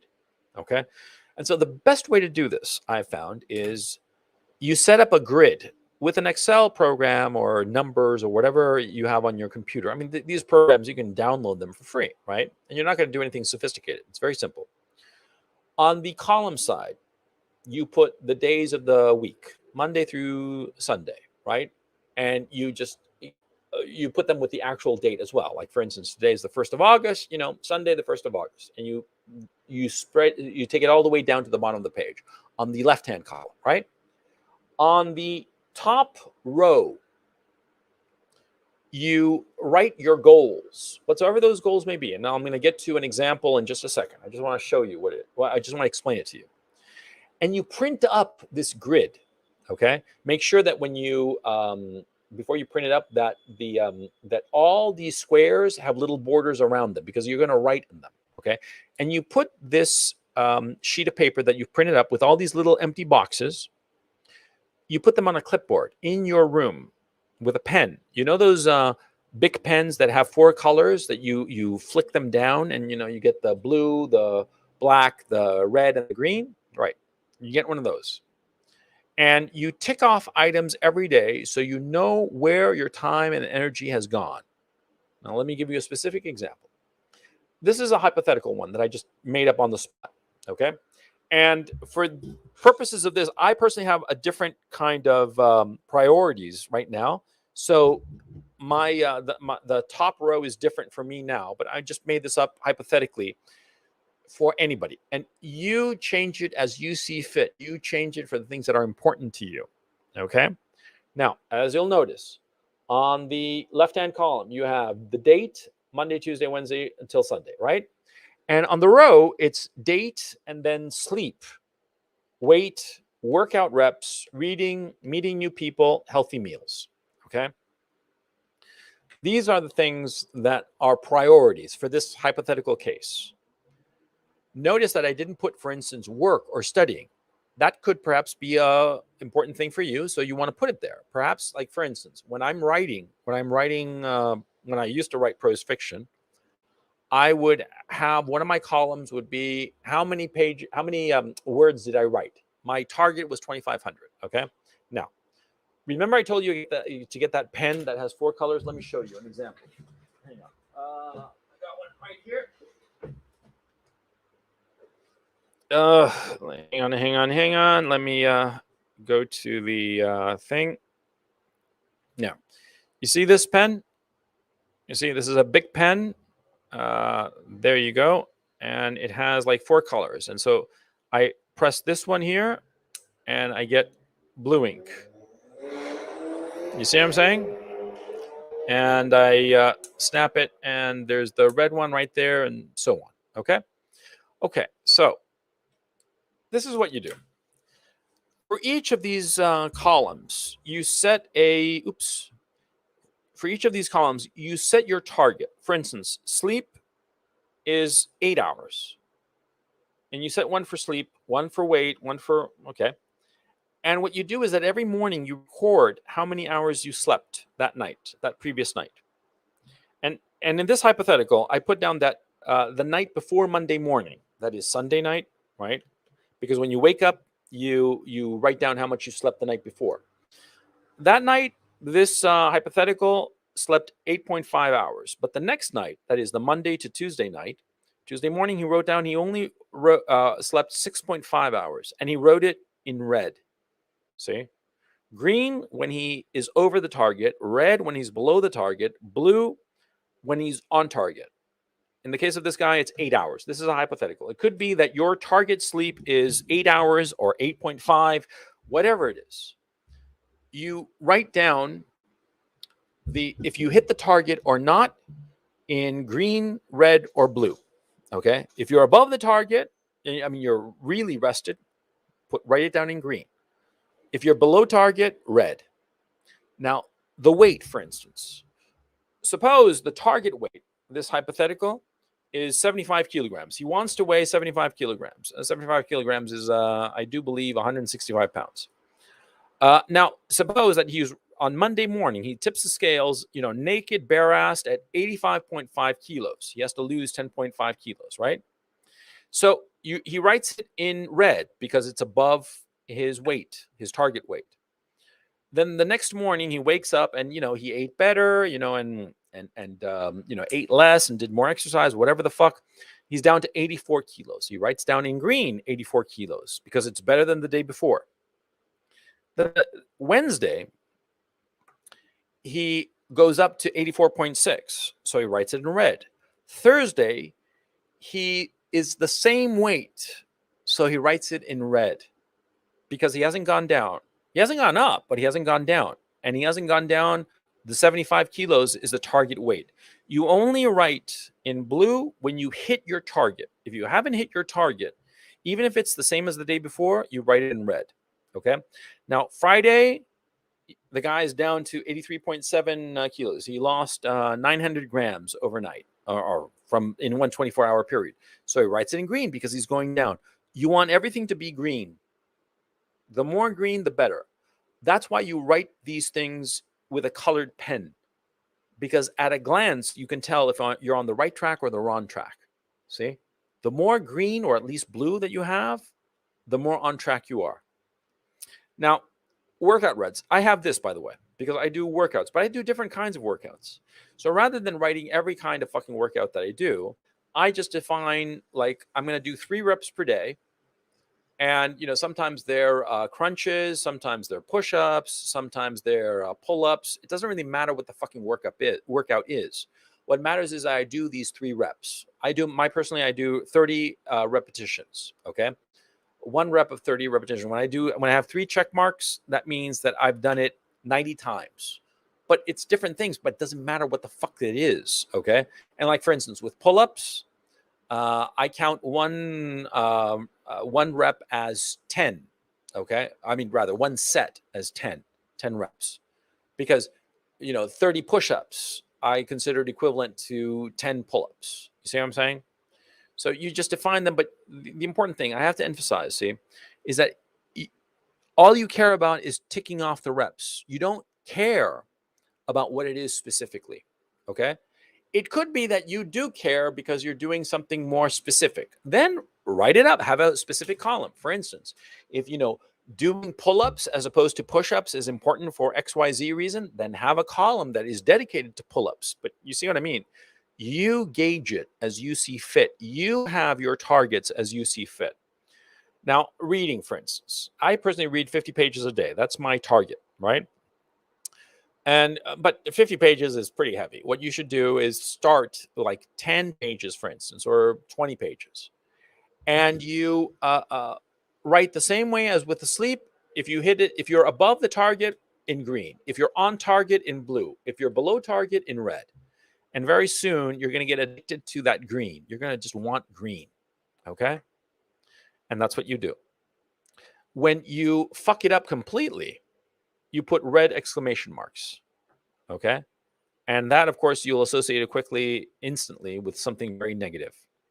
And that is bad. When it is good, you don't highlight it. Because, see, if you highlight something that's positive, then it's unusual. Then you're not going to make the effort to make it consistent. If you put exclamation marks to the bad, then you're not going to want to repeat it. You see? You see the difference? For instance, suppose that on the sleep one, the first day, Monday night, I had 8.5 and I put a couple of exclamation marks. Then I wouldn't really be thinking of sleeping consistently. I'd be thinking, oh, I did it once. That's good enough. You see the problem with highlighting when you do something positive? You don't want to highlight when you do something positive. You want it green, sure, but you don't want to put an exclamation mark. You only put an exclamation mark for the negative, okay? Now, meeting new people, you put it in black, a neutral color, because you're just meeting new people.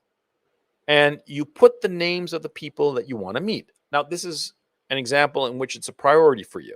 Perhaps it's not a priority, or perhaps you've internalized it so you don't need to have a specific column, but whatever. If you put the names of it in a neutral color, see, then you'll just know that, oh, I met these people. That's good, see? And you'll be able to tell right away, well, Wednesday was a bad day because I only met one person. I only met Brad. But Thursday and Monday, those were good days. I met 3 people. You see how it goes. See? Now, healthy meals, again, the same thing. You know, here the 3 meals are breakfast, lunch, and dinner. And you know what a healthy meal is. You don't need somebody to define it for you. Okay. You say, oh, yeah, when I eat like pizzas and beer, that's a bad meal. That's not healthy. That's an X. When I eat, a moderate amount of granola and yogurt in the morning, that's a healthy breakfast. When I eat a nice salad with some lean chicken breast for lunch, that's a healthy lunch. When I have, yeah, sure, I had a steak for dinner, but with grilled vegetables and some other vegetables and no alcohol, yeah, it's a heavy meal, but it's a healthy meal. See, like that. I had a cheeseburger for lunch. I just had one cheeseburger. It wasn't that heavy. Yeah, it wasn't that heavy, but it was an unhealthy meal. You see what I mean? So you do that if, for instance, your weight is a concern. And what happens is that a lot of slovenly young men, they've gotten too heavy, especially in our culture. They've eaten crap, fast food, shit like that. And so they're overweight. They're overweight and they're not sleeping enough. And by the way, sleep affects your weight, because what happens is that when you don't sleep enough, the regulatory parts of your body that regulates how much you eat get thrown off whack. And so you start eating disproportionately. You're hungry all the time because of your lack of sleep. But when you're sleeping regularly, at least 8 hours, then you don't have these crazy urges to eat. And in fact, I notice it now. When I sleep a full night's rest, I'm much less hungry the next day than when I have a bad night's sleep. It happens to everybody at every age, okay? Especially when you're young. See? Now, this grid that I made up, this grid will help you. Not this one specifically, because it could be for you, for instance, you don't want to be putting like reading 25 pages, you want to be putting 75 pages or whatever, right? It doesn't matter what the number is, or it doesn't matter what the issue is. What's important is that you have this printed up in your bedroom, and you have it going forth for the next 2, 3, 4 months. And when you get to the end of it, you print it up again for the next 2, 3, 4 months. See?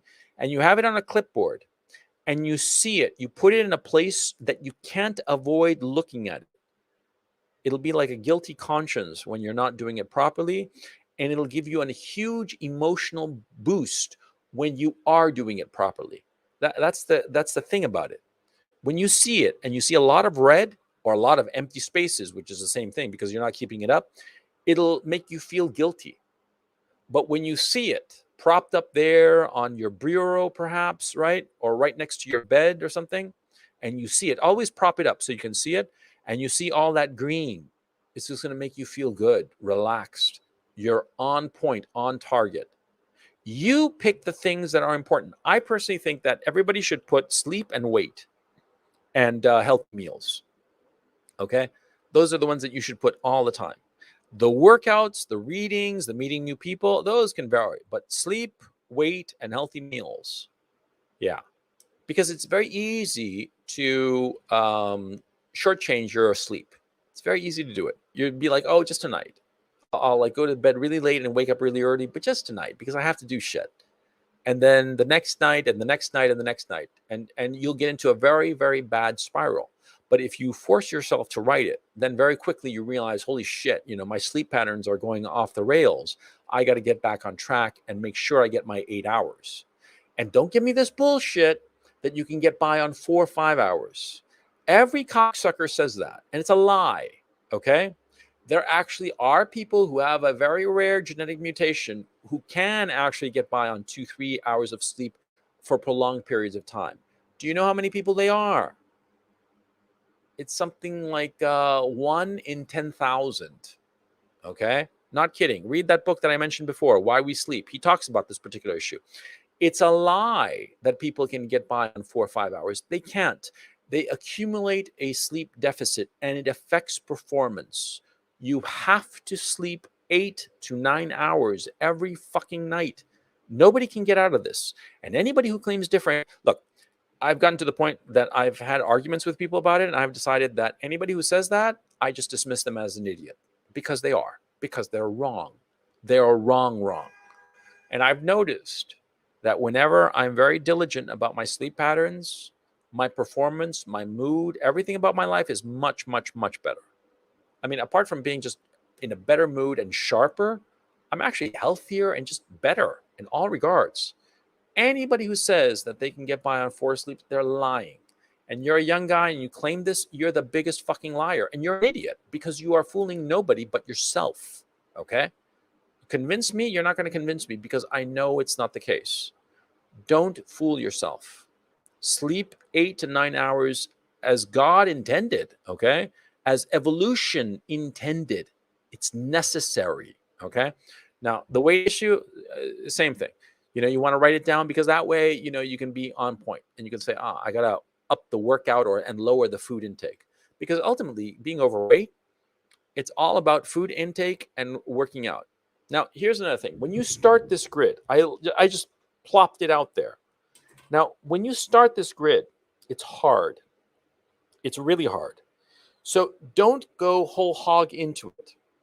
Okay? What you do is instead of writing, I have here, apart from the date, I have sleep, weight, workout, reading, meeting new people, and healthy meals, right? Those are 6 columns, right? What you do is instead of putting 6 columns, put 1 column just for the sleep for the first week. Okay? And then the second week, put the second column, weight. And just focus on that for another 2 weeks. Because sleep, you can very quickly organize your sleep so that you start sleeping 8 hours. And after a week, that's fine. Then weight, you put it there. And after 2 weeks, really, you can start to notice, okay, I have to start cutting down on the intake and upping my workout. And then you ease into the third column of a workout, for instance, or healthy meals. See? And only then, when you're like on top of it, insofar as your weight and workout and healthy meals, only then you add a reading. Okay? A reading column, sure. And when you do your reading column, you don't put, like I'm doing now, 50 pages. Because, motherfucker, it's going to take you a long time to do 50 pages. You'll try 50 pages in one sitting without any kind of experience beforehand, with any kind of build-up beforehand. Dude, you're going to fail. Don't do it. What you do is you start with 5 pages. 5 pages is going to be plenty at start. 5 pages, and then every week or every 2 weeks, you add another 5 pages to your daily minimum, right? And so you're reading 5 pages every day for a week or 2, and then 10 pages every day for a week or 2. And then you get to a level that is comfortable, slowly building it up. You never want to dive into the pool, because what happens is that when you dive into a whole bunch of factors like this simultaneously, what will happen is that you'll get quickly demoralized because you're not going to be sleeping enough. Your weight is through the roof. You're not going to be eating right. You're not going to be doing any workouts. You're not going to be doing any reading. You're not going to be meeting any people. You're going to be all depressed about it. And you're just like, fuck it, and throw the grid out the window. And it'll be a relief. And it won't do what it's intended to do, which is to help you. So when you start, you got to ease into it. Focus on just one thing and add a second column after 1 or 2 or 3 or 4 weeks. Okay? Whenever you feel that you have a handle on one column, only then do you add a second column. You see what I'm saying? Like, for instance, and at this time, the big problem for me is the healthy meals and the weight. Because I'm overweight, like I've said before, I should be. I mean, like, my ideal weight is 80 kilograms. And back when I was in Amsterdam last year, around the time that I broke my ankle in September, I was down to 84 kilos. I was very happy. I was like within range of where I wanted to be. Then I broke my ankle. I was sitting on my ass all day waiting for it to heal, I wasn't walking very much. I was taking Ubers and shit like that. And so I started to balloon. And then, I got better. I got out here to Ukraine, and I started lowering my weight during the winter. I was playing a lot of squash. I was playing like 3-4 times a week, right? And I ballooned up to about 88 kilos, but I was bringing it down to 85. I was looking pretty happy about it, right? But then spring, summertime came, motorcycle weather. I started taking out my bikes more and more, and all of a sudden, dude, man, I fucking ballooned. It's like I turned around, man, and all of a sudden I ballooned, right? And on top of that, my squash coach went on vacation, and I decided, okay, I'll get around to it later. And I've been eating irregularly, and all of a sudden, yeah, that's my problem right now. And so I had to adjust my grid to include healthy meals and the weight. Because before I wasn't really doing the weight on my grid because I was thinking, I'm getting there.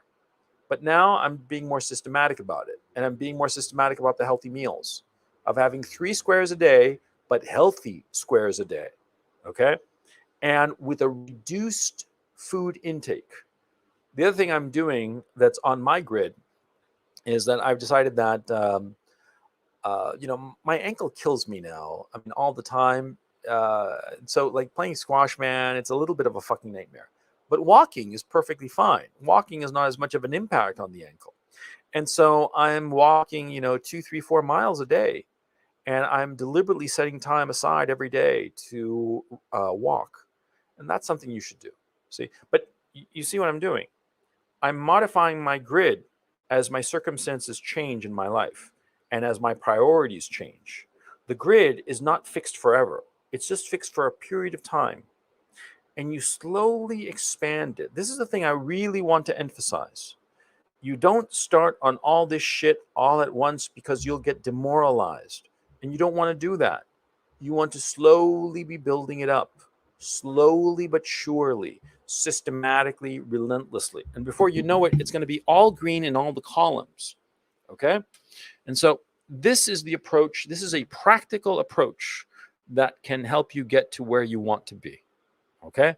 It'll help you use your energy more wisely and use your time more wisely. Now, you'll notice that I haven't said a word about fucking girls, right? Look, bottom line, when you're a young guy, 15 to 25, 15 to 30, actually, any pussy that comes your way, grab it, but don't make the effort to live your life for pussy. Okay? In fact, never live your life for pussy. It's as simple as that. I've said it before. Women are an extra, not an essential. Okay? When you are doing well, the women will come to you. You don't have to do shit. Believe me. Dude, every guy who's successful with pussy after age 40 will tell you the exact same thing. See? The women they just come out of the woodwork when you're doing well. Okay? When you are socially plugged in with a wide social network, and you're doing fairly decent in your career, I mean, you don't even have to be a superstar or a multimillionaire or any shit like that. You're just doing okay with a lot of connections and people that you know in different environments. The women come out of the fucking woodwork. They are all over the fucking place. And you'd be surprised, but it's the truth. See? You don't have to worry about women because they come to you, because they always go to quality guys. They go like quality guys like flies on shit. So when you're 15 to 25, you're a nobody. You don't have any fucking quality, okay? Because you're too young. And so if you start expending all this energy and effort to get chicks, I mean, like devoting hours and hours to not just trying to get chicks. I mean, at least if you were like learning pickup artistry and game and getting good at picking up chicks, at least you're developing some quality. But this shit of whining about women and pining after them, but doing nothing about it, that's just a fucking waste of time and energy. What the fuck are you doing? Don't. Stop it. Quit it. Okay? Because you're getting nowhere. Looking at Instagram models, right? And porn actresses that you're never going to fuck, it serves no purpose except to demoralize you. Ignore women when you're young. And if pussy comes your way because you're talking to some chick and she's throwing you the little signals, yeah, bang her, sure. You want to have a girlfriend? Have a girlfriend, sure. But remember your focus. Your focus is not the chick. She's an extra, not an essential. You want to be focusing on improving yourself. You want to be focusing on building the qualities that you will need to succeed in life. Okay? And having some chick, no. A woman is always a cost. Okay. She costs. She's a luxury. It's like owning a Ferrari. Okay. See, you own a Ferrari and you think, oh man, it's so great. Yeah, but it's fucking expensive to own a Ferrari. Roughly you're talking about 10% of the value of the car every year in maintenance. I mean, forget about gasoline and insurance, just maintenance. I mean, taking a Ferrari to the Ferrari dealer to get it fixed up, it's fucking expensive. And it's so much fucking money that you don't dare take the Ferrari to your local garage because, they don't know what the fuck they're doing.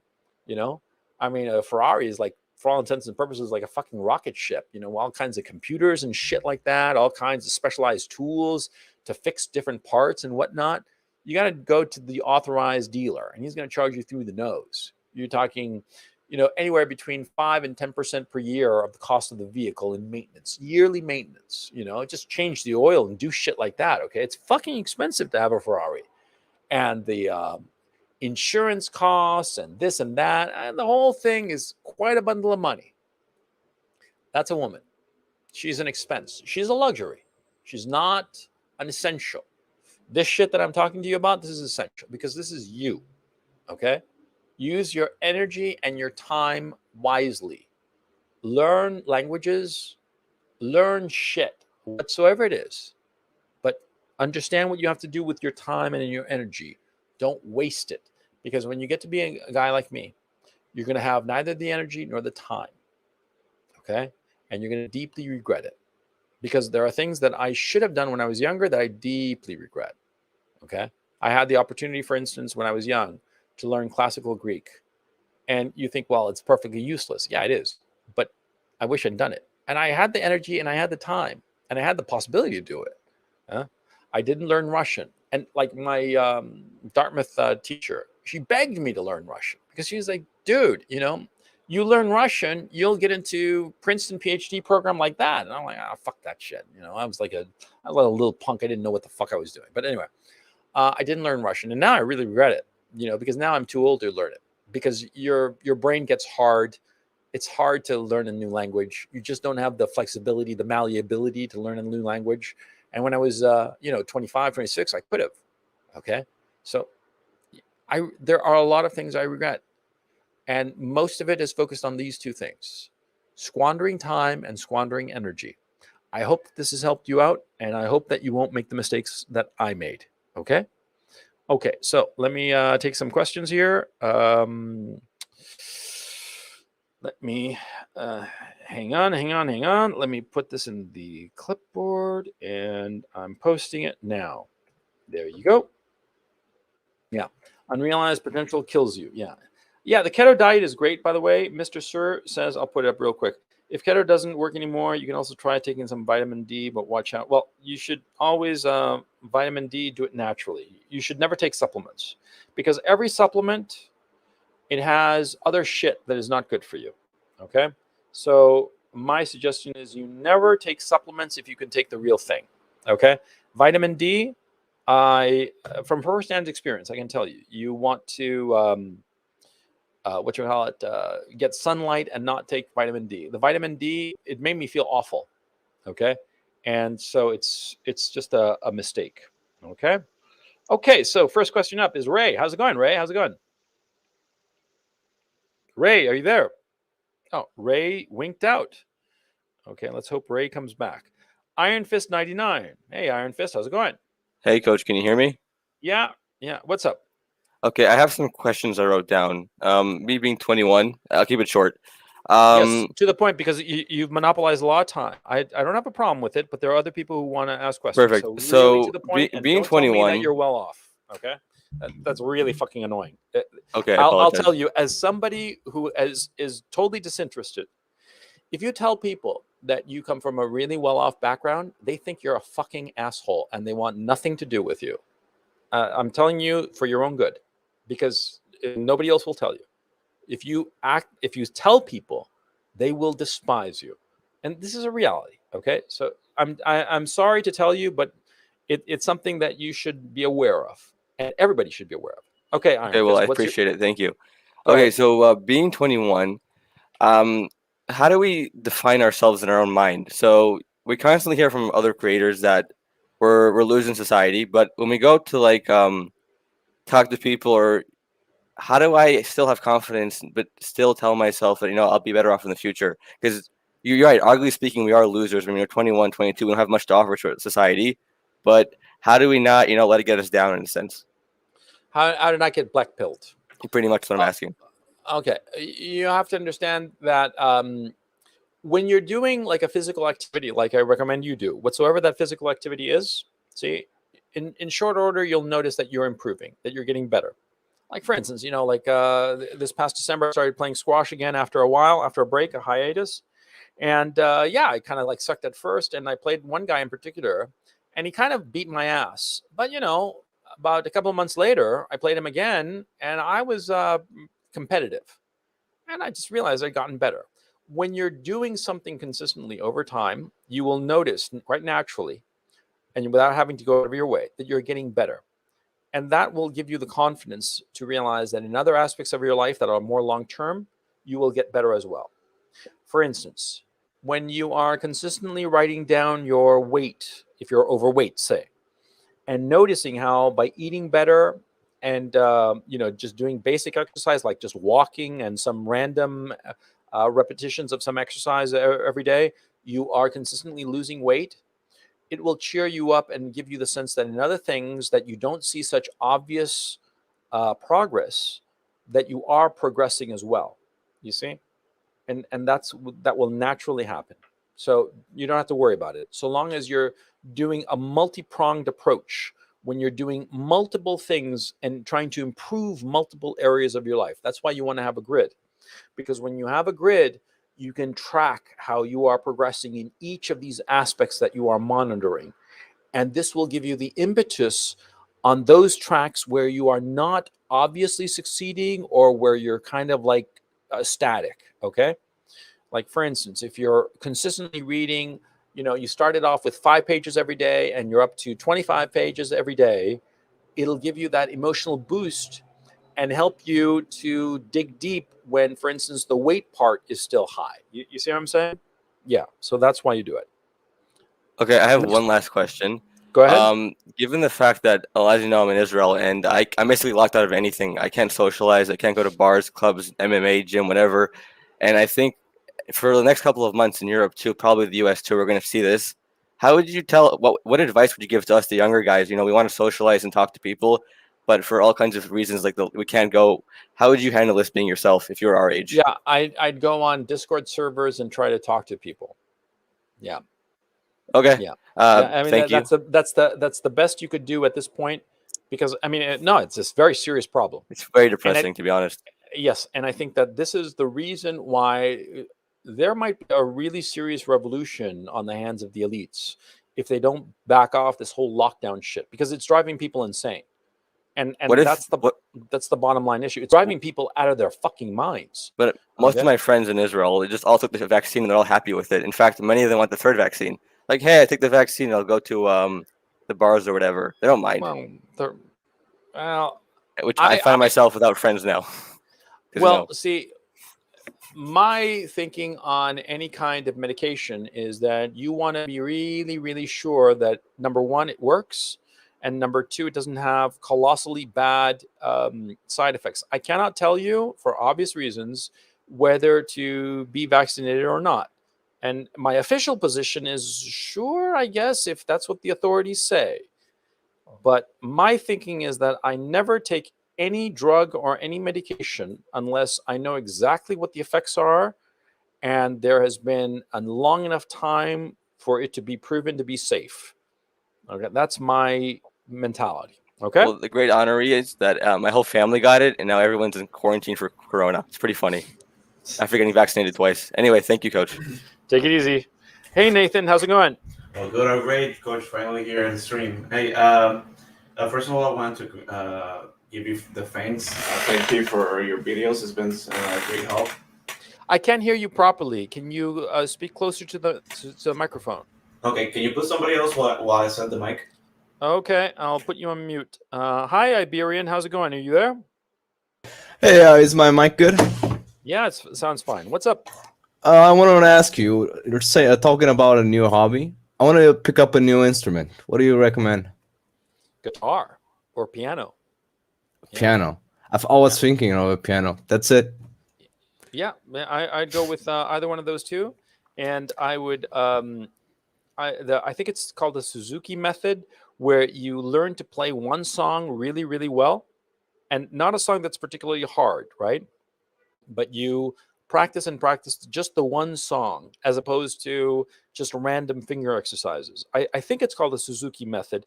Chat, correct me if I'm wrong, but it's like the best way to learn a musical instrument, because by studying one song and trying to learn it properly in whatever instrument, eventually, once you completely master it, learning a second song and then learning more, it becomes real easy.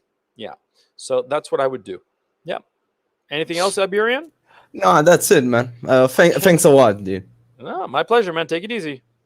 Okay, let me see. Let me bring back Nathan. Let's see if he. Yeah, Nathan. You Okay, there? can you hear me now? Better? Yeah, I hear you fine. Perfect. There What we the? go. Okay, so first of all, I wanted to thank you for your videos. It's been a great help. My pleasure. Thank you very much. Helped I me a appreciate lot. that. Yeah, especially the glad. one they created about how to raise a kid and a girl. Those were super awesome. I'm Yeah, glad. I'm so really glad. good, really good. Do you have So kids? no, but like my main goal is to have a family. Yeah. Right now, like all my goals are pretty much centered and focused to that same main goal.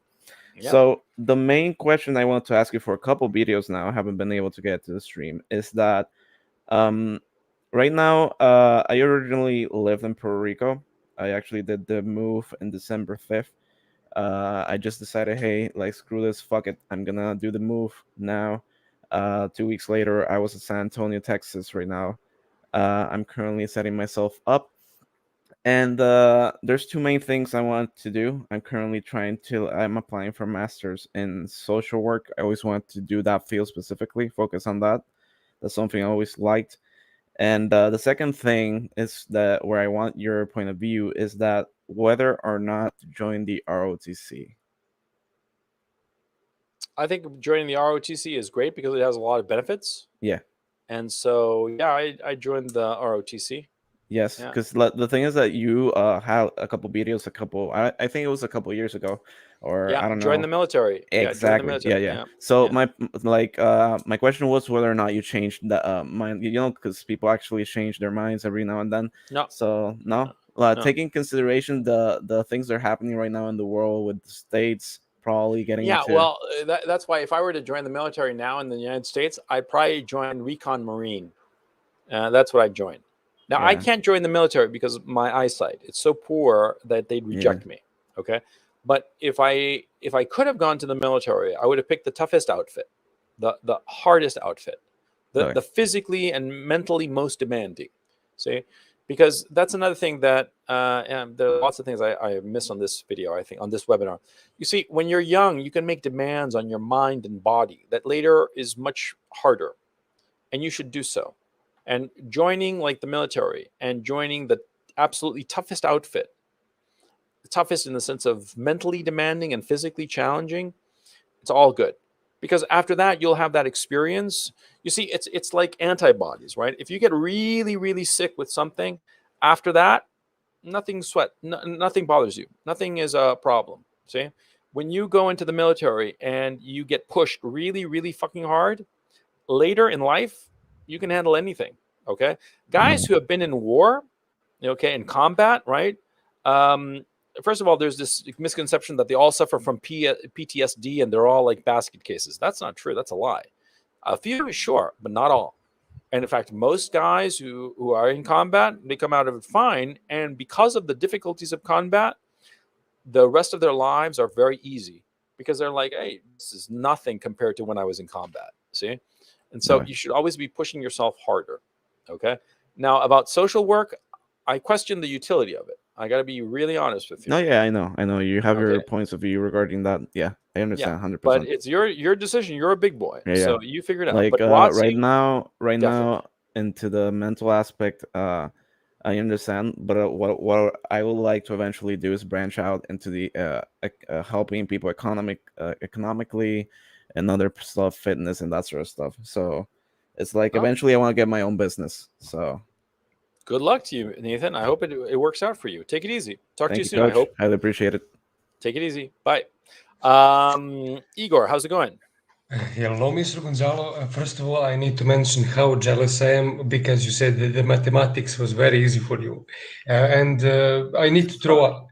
Yeah, I was so annoyed. I thought you said I am not that smart. I am only older than you. Bull fucking shit. You're smarter, and you're just covering it with nice phrases. But yeah, my question was, I was like. Okay, this is career-wise. I was really trying hard and working and practicing math. And I got into college I liked, but I had to work my ass off. And all of my professors and friends said, like, oh, they were really shocked. They thought I'm going to be a lawyer, politician, that kind of guy, or economist. They said, you don't look like a math person, you don't talk like a math person, and you're not good at math. And so, but Are you good at math? I was top 5 in my class, but I need When to were you top practice. when were you top 5 in your class? Just now when I finished gymnasium, Okay. How old are you now, by the way, Igor? 19. Okay. And so what do you want to do with your life? Software engineering, something in fintech. Okay. Why do you want to do that? Because you enjoy the work or because you think it's where there's a lot of money? Honestly, because there is a lot of money there, and it's the only good paying job here. Because surgeon gets here $800 per month, programmer €2,000, so it's an easy decision. Yeah. Where are you, by the way? Serbia. Okay. I'm the guy who sent the Yeah, Vucic video. yeah. Yeah, I remember now.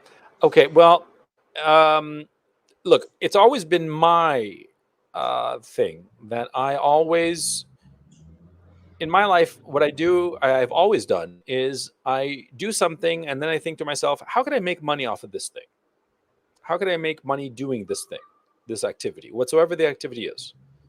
I've never said to myself, I'm going to do this because there's a lot of money there. Okay. And it's a different mentality. It's my own mentality, and it's worked out for me, but not always. Lots of times I've devoted a lot of time and effort into some project or something that I really liked, and it didn't work out. Okay. And so you have to,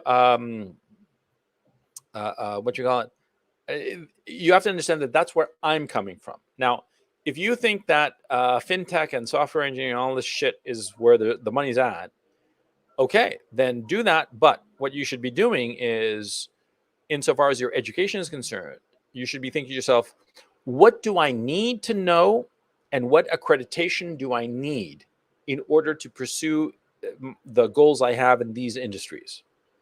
You see what I'm saying? Because as I understand it, like for instance, in crypto, you're talking about fintech in the sense of like crypto Oh no, I fucking absolutely hate crypto, and I think it's a absolute fucking scam. But for hedge funds and that kind of stuff.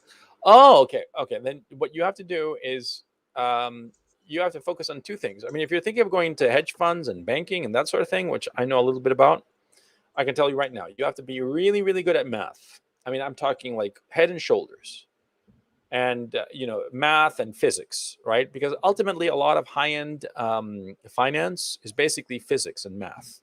Okay, so there's that, number one. And number two, what you really have to be good at and work at is social networking. Because see, there are a lot of guys who want to be working at hedge funds and getting a lot of money. And the guys who succeed are not necessarily the guys who are good at math. A lot of times it's the guys who are good at math or fairly decent at math, but have the smoothness, the connections. Because finance, hedge funds, investment banking, it depends on human connection, human relations, human interaction. You got to be good at the social networking shit. And so you got to practice that. That's something that you practice by experience. And so, like, for instance, in this presentation, inadvertently, I realize as I'm talking to you that a lot of it is precisely geared towards somebody who wants to get into finance, because you have to understand, when you get to the high end of finance, it's all about who you know. It's not about what you know. It's who you know and your reputation within the industry. Okay. So yeah, I hope that answered your question. I actually lost track of what your question was, to tell you the truth. Yeah, sure. Thank you, coach. And as a daily reminder, how many people a day would you say it would be good to approach? That is it. Last question. 3 people minimum. Three. Get 3 every day. Every Thank you, day. Mr. Gonzalo, a lot. Yeah, no problem. Good luck, Igor. Take it easy. Ray, how's it going? Hello, Gonzalo, can you hear me? Yeah, I hear you fine. Sure. What's up? What's on your mind? I had a quick question regarding dedicating time to a career that, say, maybe you don't like or maybe you don't see a future with. Just to give you some background, I'm an auditor, and I kind of hate the job, but it pays well. It's gets me the lifestyle I want, but I'm a little nervous about jumping ship. I'm 28, and like you said, the whole thing about time, it makes me all a little bit nervous. So, how would you determine like what's worthwhile, and how would you what's your process? Okay, well, the first thing I do is that I have something steady right now, right? And so I want to make Yes. sure that I don't fuck it up.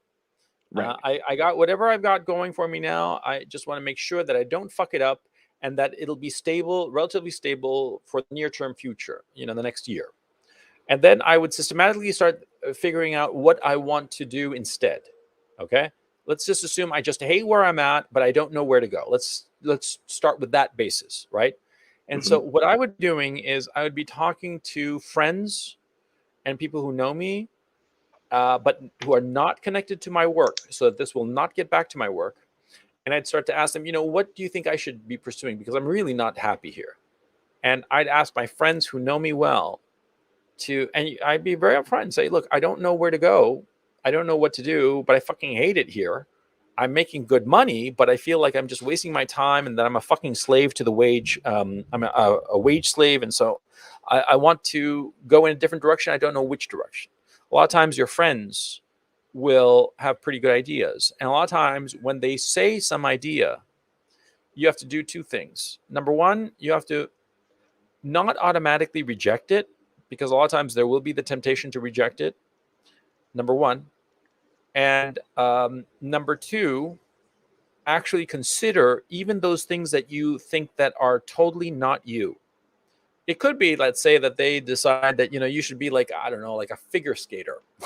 I'm making something up. Okay. Obviously. Right. No, fuck this being an auditor, man. You should just quit your job and become a professional figure skater and, ice dancer or whatever the fuck. Right. Right. And you're like, you should not dismiss that idea out of hand immediately. You should consider it. Okay. A lot of times what happens is that the thing that would suit you the most, many times you will reject it initially because it doesn't fit with who you think you are. You have a self-conception that does not fit that thing that they are suggesting. Okay. Right. But they might be very, very accurate and that it might make you very, very happy.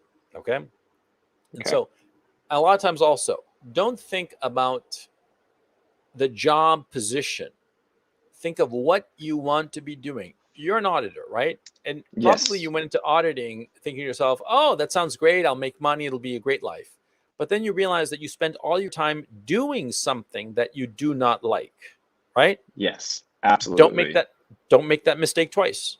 See? Because you went for what you thought was a good job title and a good salary. And you realize that your job title and your salary is not how you are spending your time. You are spending your time doing something that you do not care for. So don't make that mistake again. Think of what you would like to do.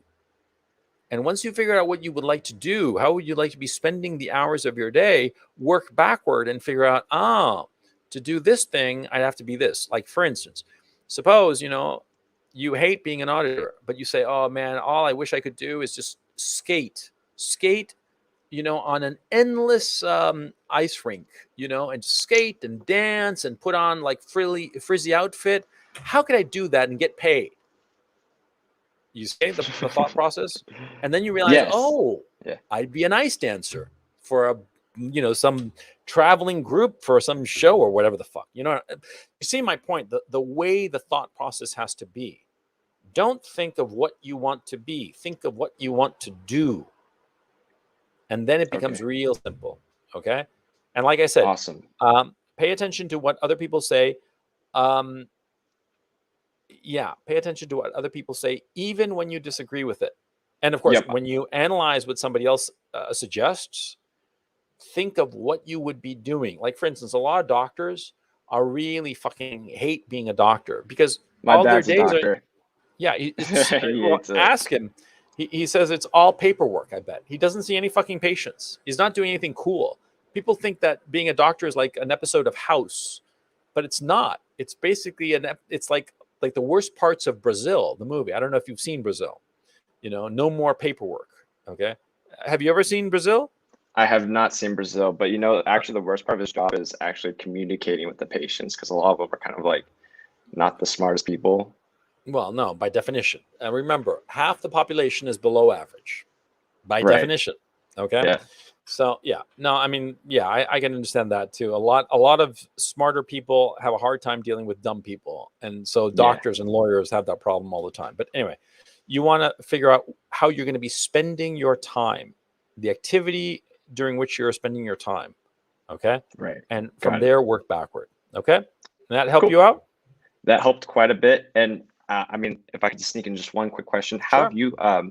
have you managed to keep up with like your professional network throughout your life? Just keep in touch with people. That's Okay. why it's so important. Just keep in touch with people. Yeah. Perfect. Don't let the relationships wither on the vine. Just water them every once in a while with a little bit of attention. Okay. Okay. You call them up. You send a quick email.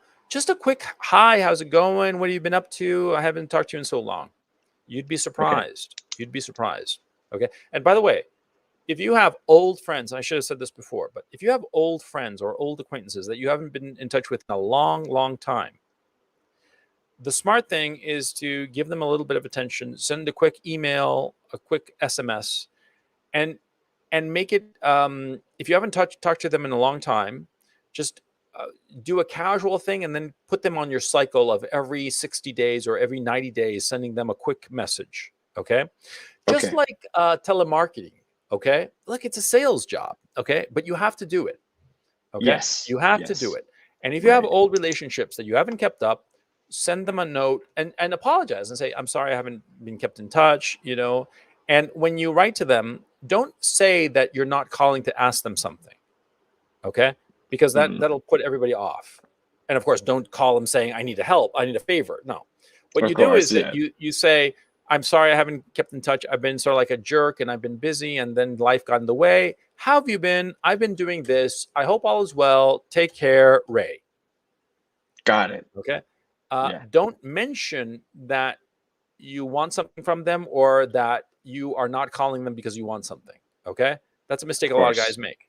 Of course. What you do is just try to revive the relationship with casual emails like that, and then a call maybe after a while if they respond, and they will respond. Okay. Yeah. They'll respond because it'll be the polite thing to do. Okay. And most people are polite. Okay.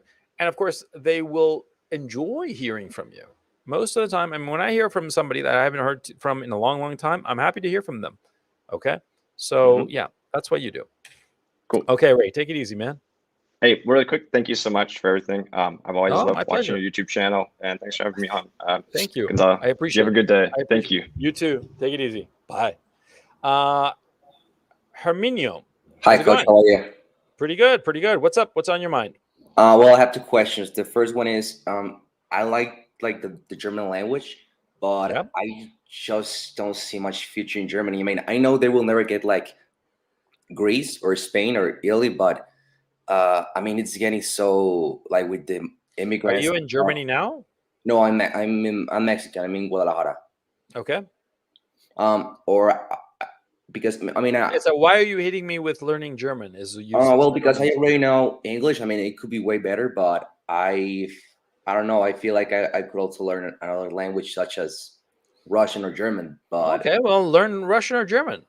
I'm not Yeah. defending you learning German. I mean, excuse me, learn Russian or Chinese rather. I mean, I'm not defending you learning German. I mean, it's your decision. no, I know. So I'm not clear about your question. No. I guess the question is, which country do you see has the most future? I mean, I guess Russia. You said Russia, but I guess I should learn Russian then because Germany. Yeah, it's the future. Yeah, and Yeah. my second question is, I want to get into the film industry, but I'm like, it's freaking me out how fucking woke they're getting. Like Then don't bother. it's I getting mean, I really, personally, I mean, look, yeah, you see, I've thought very long and hard about getting back into the film industry, mhm. but it's just so I can't I mean, deal with everything that is so shit. fucking offensive. You can do anything. It's really oppressive. Yeah, and so I don't want to deal with that shit. Okay, and that's why the film business is going down the tubes. I did a video about this shit, a webinar about the future of the film business a while ago, and it's going down the tubes precisely because of this shit. Because all this woke stuff, people don't want to watch it. Okay, and so it's a dying medium, and it might well go the way of opera. Yeah, I mean, I it's a guess. dead art form. Yeah. Yeah, I mean, I like film, but I just see. I mean, there are no prospects, or I just don't see but very much future. I mean, in that medium, maybe I could get into another medium where they use, I don't know, creativity or film, but I don't know which one is it. That's the Well, problem. I mean, I decided to get into YouTube, and that works for me. So what can I say? Yeah, yeah, probably should do something like that. Well, thank you very much, Coach. My pleasure, Emmanuel. Good luck to you. Take it Good luck. easy. Bye. Hey, how's it going? Hey, wow, what an honor to speak with you, Coach. It's been a couple of Um, years. Can you hear me? yeah, I hear you fine, man. Thanks very much. Thank you very much for your kind Okay. words. How can I help you out? Thanks. So I got a question. I've been following you, and it's great advice. And I'm in my mid 30s. I started a marketing agency. It's been doing pretty good. But just something I've been curious about. I invest about 30% of everything I make. Um, Good, smart. so I'm trying to do kind of what you're talking about. I've been learning Russian. Anyway, my question is sometimes, excuse me, I get a little depressed when I think about too much of like the censorship and what's coming down, and I can already see the future just being my business. And I'm really always into the communication side of everything, studying that kind of Hmm. stuff. And it's kind of crazy for me because I had the Facebook marketing analytics from when I used to work at a big company. I still had access to that Hmm. under my account. And I ended up deleting my Facebook and getting out of it just because I saw how creepy it was. And I felt uncomfortable. Uh-huh. I felt like I was doing something wrong having that kind of backdoor. And they say they don't. There's a lot of ways to get around it once you really know what you're doing. But it felt just wrong. And so I'm happy to kind of get away from it. But here's my question. I feel sometimes just overwhelmingly pessimistic, and I'm kind of worried, like, is there even a point to all this? Like, um I don't know, I just feel like that movie, was it Sound of Music, at the not at the very end when they're like fleeing Austria or whatever it is, um with America going the direction it is, I feel kind of like you're talking about, I can feel it, like something really bad's gonna happen. And so I'm kind of wondering, is it a Yeah, race? yeah. Have Yeah. like I've noticed, like on Twitter, there are like a lot of people who are saying that they have like a bad feeling, like something's coming, and not crazy people, but like I've had. Look, I'll be frank. I've had the oddest feeling, uh, and I've been having a hard time. Uh, um, Understanding it. There's this feeling that everything is coming to a head, that something is going to happen, something big, bad, something, and it's on the way. It's like the Brits say, it's in the post. And you're Right. feeling something similar. Yeah, and it's creepy because I know I know your stance on spirituality and all that, and I totally get it. I understand it. But for No. Okay, me, let me make it yeah, clear. Let me make it clear before we move forward on this, because I'm going to say something, and then I'm going to do an Insta poll with the chat, and you're not going anywhere, okay, so don't worry. okay, But like, no, I don't believe in God, but I certainly do believe that there are things that we don't understand, and I do believe that, how can I put it? Like extrasensory perception and telekinesis and shit like that. That sounds kind of bullshitty, right?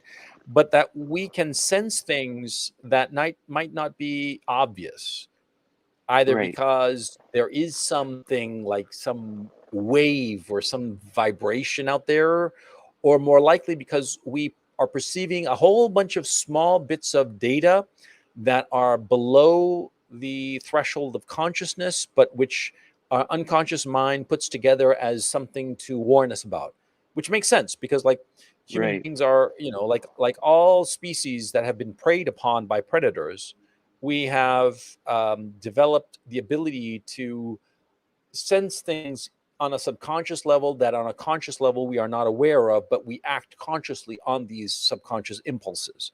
Okay. It's like, like when the gazelle leaps away from the alligator seconds before the alligator snaps at it, right? Because the gazelle senses it, quote unquote, but it's not really sensing it. It's more like a whole bunch of tiny little bits of information, sensory information that it pieces together unconsciously and makes it react, right? And so it could be that. I mean, it could be the sense that something is coming comes from that, or from something that we don't understand, but is like some, spiritus mundi kind of like thing in the Jungian sense, right? Right. So there's that. And that's one thing I want to point out. So I'm not shitting on people who are spiritual. Okay, I'm saying there might be something there. And number two, and this is when I want to throw it to the chat. Chat, do the following for me. Hit 0 for no and hit +1 for yes to the following question. Do you also feel as of late that something big is about to happen? Not that shit is bad, but that something is about to happen. Okay? If you've had that sense, hit +1 if yes, hit 0 if no. And I want to emphasize, it's not that you feel that things are going bad. It's that you feel that there's something horrible about to happen. Okay? That's the question I have. Okay. Yeah.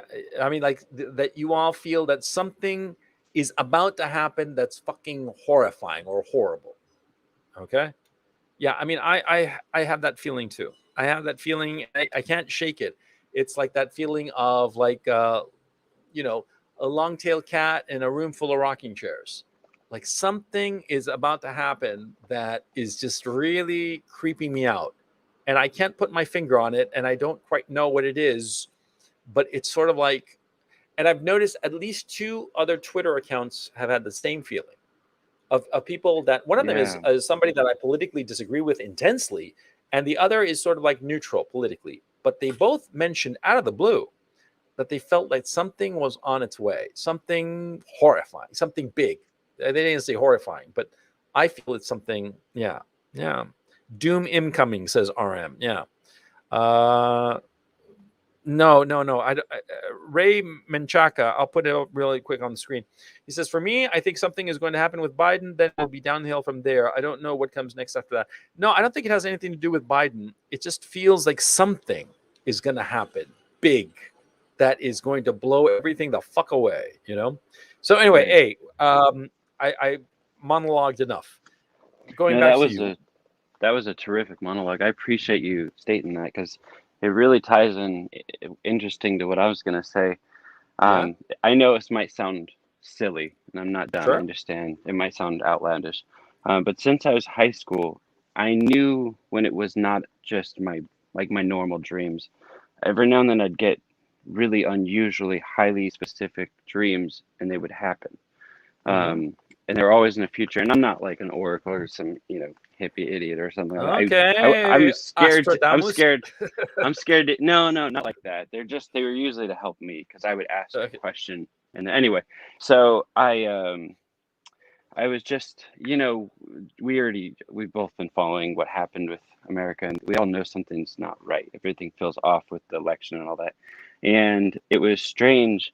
I had in 2009, I remember I had this horrible just nightmare, and I never understood it. And it was like I can't explain it all. It would take too long for this, but Mm-hmm. the gist of it was like I knew it was some kind of something was wrong in the CIA, and like there was a small little resistance of people who were like normal, and then everyone else was like taken over, and it was like super corrupt. And these people were like basically doing the illegal thing, which was the right thing for America. And I kept seeing this alarm clock flashing, and it looked like a SWAT sticker, and it said 1931, but I kind of forgot about it. I didn't really think about it. And then the night before Trump got banned, and there was Mm-hmm. like that thing on YouTube, like everyone was just getting taken down. I woke up and I had this like crazy nightmare, and I researched it. I was like 1931. I guess that was the year that basically Germany kind of, the press got into Hitler's hands, and I knew something was coming down the pike. And so, like you said, if maybe it is like a collective unconscious acts, that makes sense, because it was kind of like weird, because that was the day I just had the biggest contract I ever got. So it was like a Mhm. weird feeling, because I was happy, and then I was like immediately not motivated, and I had to like kind of reset my brain, like, okay, don't lose your focus. So that's kind of my question. I know it's a long way of getting into it, but you just recently on one of your I watched them all. I kind of forget which one specifically, but you literally said 1931. I thought, wow, it's there. Like, people who are studying history, and I'm not as good as you, but I love history. I think can see the signs. So I was going to Yeah, say, how do I it's not just lose my motivation, but at the same time, because I'm preparing kind of what you're talking about, an escape plan, but I'm nowhere near that yet to be able to just do look. that. You But you can't on your quotidian life, on your day to day life. You can't be focused on that shit. right, It's as simple as that. You got to focus on the practical tasks at hand, and just sort of like ignore all this shit. Okay, because like you can go down a rabbit hole of this shit of paranoia, and it can kill your motivation. And so, quite frankly, if it starts to affect your motivation, it's smarter to shut yourself out, shut yourself off rather, from all this news and information. It might be a smarter thing for you to do, because if you dwell on it too much and starts affecting your motivation, see, and it affects your work and your life and your quality of life, then you're doing yourself no favor. You see what I'm saying? right. Uh, I know that. How can I put it? You do have to understand that a lot of people who sell conspiracy theories and like all kinds of bullshit online, they thrive on this feeling that you have and I have that things are about to go off a cliff, right? I am not interested in that, because I'm not interested in profiteering off of people's uncertainty and fear. I'm interested in profiteering off of me delivering content that I think is good quality, where I talk about different shit. But I'm not interested in exploiting people's fear. Okay, and because I think it's wrong. And so, what a lot of what I'm noticing, especially in the mainstream media, that is losing a lot of its audience, they are profiteering off of fear and sounding the alarm bell all the time for everything. So the smart thing would be to tune it out and to turn it off.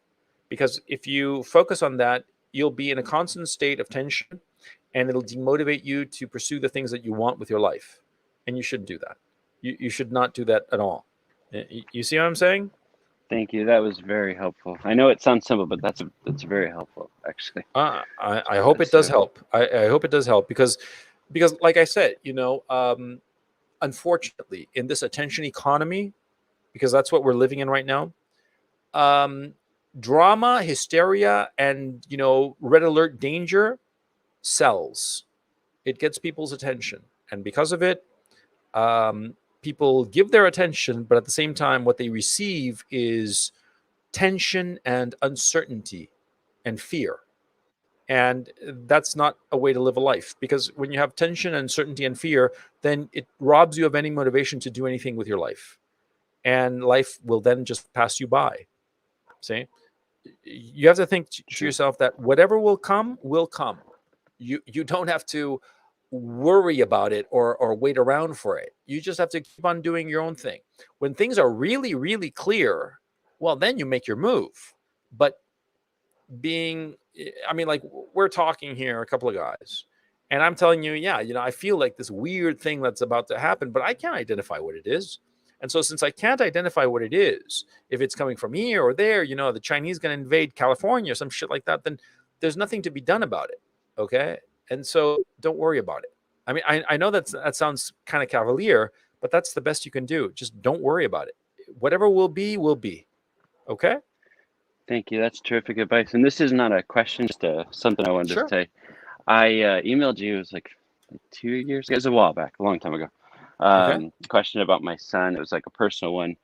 And not only did I get full custody, your advice has been golden. So I just wanted to thank you personally, because Okay. I What am did I not. say? It was just being really diplomatic with the ex who's just Oh not yeah, a I good remember person. that. Yeah, I Yeah, remember. she's a actually anyway, I'm not gonna talk about it, but she's doing her own thing and being diplomatic and just pretending all that bad stuff's not there. And it's been the best thing to do, just the quiet response because she's not like a reasonable person. Yeah, And yeah. I think if I recall correctly, I told you that whatever bait she throws out there, whatever provocation, just ignore it, and she'll try until eventually she gives up and forgets about it. and Right? she keeps doing it. Yep, she keeps doing it, but I just don't respond to any of that. I just Yeah. answer like Yeah. what I need to. And Yeah. also, yeah, being just really mindful of not speaking badly for my son. You're right. He figured Oh it yeah. all out. I didn't have to Oh explain to yeah. him. Yeah. Yeah. Yeah. Yeah. Yeah. Yeah. When So you do not speak badly of the ex, the kid figures it out. The kids aren't stupid. How old is your right. kid? I forgot. Just turned 14. Yeah, and he figured it out So all on his own, right? right. Yeah. And so I just thought that was a really cool thing because I know you are pretty humble and you act like what you do is like small, but it's pretty awesome and I appreciate you. So I'm thanks so so much and glad. I'm so glad yeah, to help you out, man. I really do. That means a lot to me. I'm so glad it worked out for you, and yeah, I'm so thrilled that what I told you helped you out. Yeah, thank you yeah. very much. Yeah, I'll send you Thank you. $20 in the mail. For this. No. I'm teasing. Yeah. You know what? I would gladly pay it, man. I would gladly pay it. You deserve it. I appreciate you. No, no, no. I was going to tell you. I was going to send you $20 for having said these nice things on streams. No, I was I just thought you teasing. meant I like was you're just teasing. charging me. Oh no, No, no, you're no, no, no, no. awesome. On the contrary, I was just teasing. So All anyway, right, well, thanks very much. yeah, I, thank I you so really much. I appreciate your appreciate kind you. words. That's really All right. nice of you. Take it easy. You, Bye. Montegia. Yes. How's it going? Hello, coach. Yeah. Can you hear me properly? Yeah, I hear you fine. What's on your mind, man? Yeah. First of all, I need to say pardon for my English. No, don't worry about it. Yeah. Actually, I wanna react to the previous conversation about a medical doctor because actually I am a fresh graduate medical doctor in Asia. Yeah. And yeah, I think you pretty much right that half of my work is paperwork and 50% is managing the patient. So it's pretty boring sometimes. I can imagine. I can imagine. Yeah, probably studying medicine was a lot more interesting than actually being a doctor, I bet. Yeah, you got it. Yeah. And then I wanna ask, being a doctor means a really narrow path going to a success career, and along the way you need to comply to many people, your Yes. supervisor, patient, and coworker.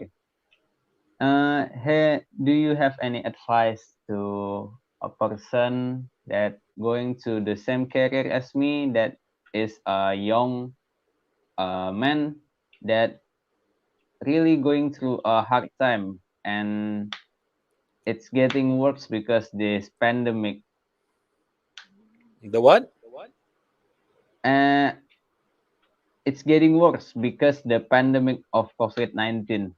Okay. Oh, the pandemic. Okay. Um, Yeah. Look, I don't know what to do if you're a doctor and you don't like it. Okay. I mean, if you're a doctor and you don't like it, then you should change. Now, Michael Crichton is the author of Jurassic Park, right? The movie Jurassic Park was based on the book Jurassic Park, and it was written by Michael Crichton. Michael Crichton was a doctor first, and he didn't really like being a doctor, and he started writing fiction. His first major success was a book called Coma that relied very heavily on his knowledge as a doctor. And the reason I'm bringing this up is that, see, if you're a doctor, you've got brains and you've got a work ethic, and you have to figure to yourself, well, if I'm not happy being a doctor, what would I prefer to be? What would I prefer to do for a living? And then do that thing. I mean, you yourself said you're spending 50% of your time managing patients expectations, and 50% on paperwork. That's no way to live. I mean, that's my perspective. And with the pandemic, there's all kinds of pressure on you, and so you got to figure out this is the only life you have. You don't get another shot at life, and so you should be spending your time doing something that makes you happy, as opposed to doing something just because of the obligation. What that is, that's up to you. You got to figure that out. Nobody can figure it out for you. People can help you, and especially like I said before, asking your friends for advice and for their vision of what might make you a happy person. But you got to figure that out. Nobody can tell you. Okay. Thanks for Anything the else on? advice, coach. No problem. Anything else on Uh, your mind? Actually, I have a question that is really nasty, I thought. Okay, go ahead. So, because my religious belief, I really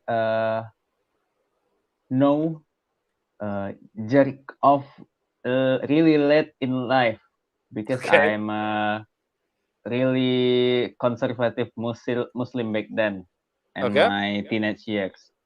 And entering a stressful job really getting me to really jerking. But when you said jerk by watching porn, it's detrimental, which is really really parallel with what I learned. And but I have been, what do you call it, usual by doing it, and can really doing it without watching, without any visual trigger. And Yeah. I really questioning how you guys doing it. I'm not going to get into that. You're on your own. You're on your Okay. own. Sorry Okay, for the man. question. Take it easy. Yeah. Bye-bye. Hey, Constantine, how's it going? Oh, I'm going to turn on the lights. Hang on just a moment because it's so dark here that I can barely see anything. Hang on.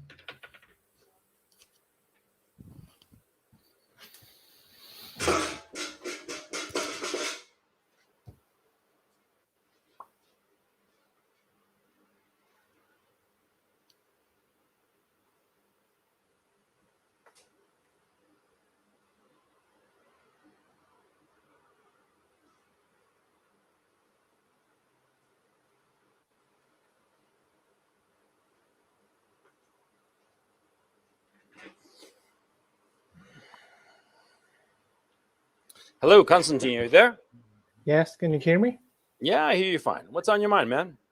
Well, it's not about this webinar, but because I work in the medical industry, I can share a very interesting case of COVID, if you're interested. Sure, go ahead.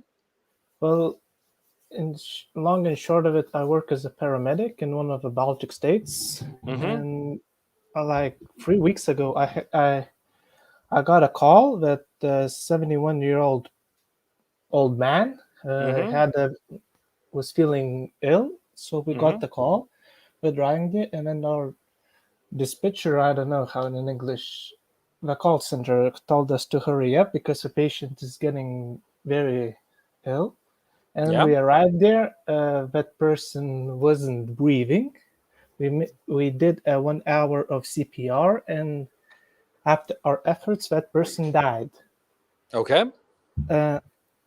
We asked about his illness, and the family members say that he didn't have any chronic illnesses for like diabetes, high blood pressure.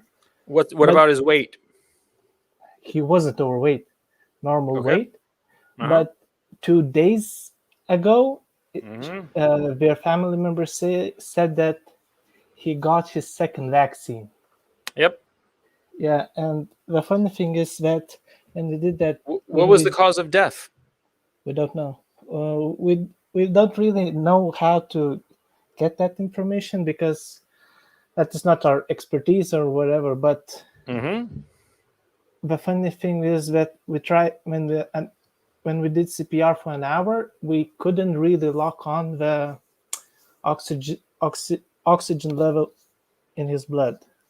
We we couldn't measure it. And then you shared that video on your Telegram about how COVID How is that? antibody. I don't know the significance of that because obviously I'm not a healthcare Yeah, professional. yeah. But why is it that not being able to lock on his oxygenation level is an issue?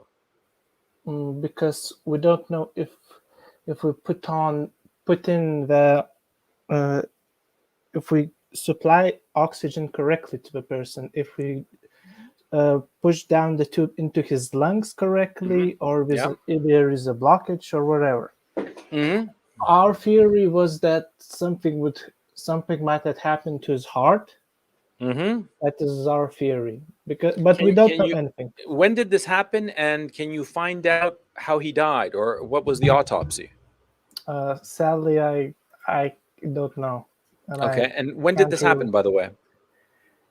About 3 weeks ago. It was like Okay. on 12th of June, July. And has this been the only such case? When I asked my colleagues, no, not the first case. How many cases like this have happened? Several, at least, maybe a dozen soon. Maybe a dozen, and I mean, you're a paramedic, right? And so, how many cases do you go out every day to see?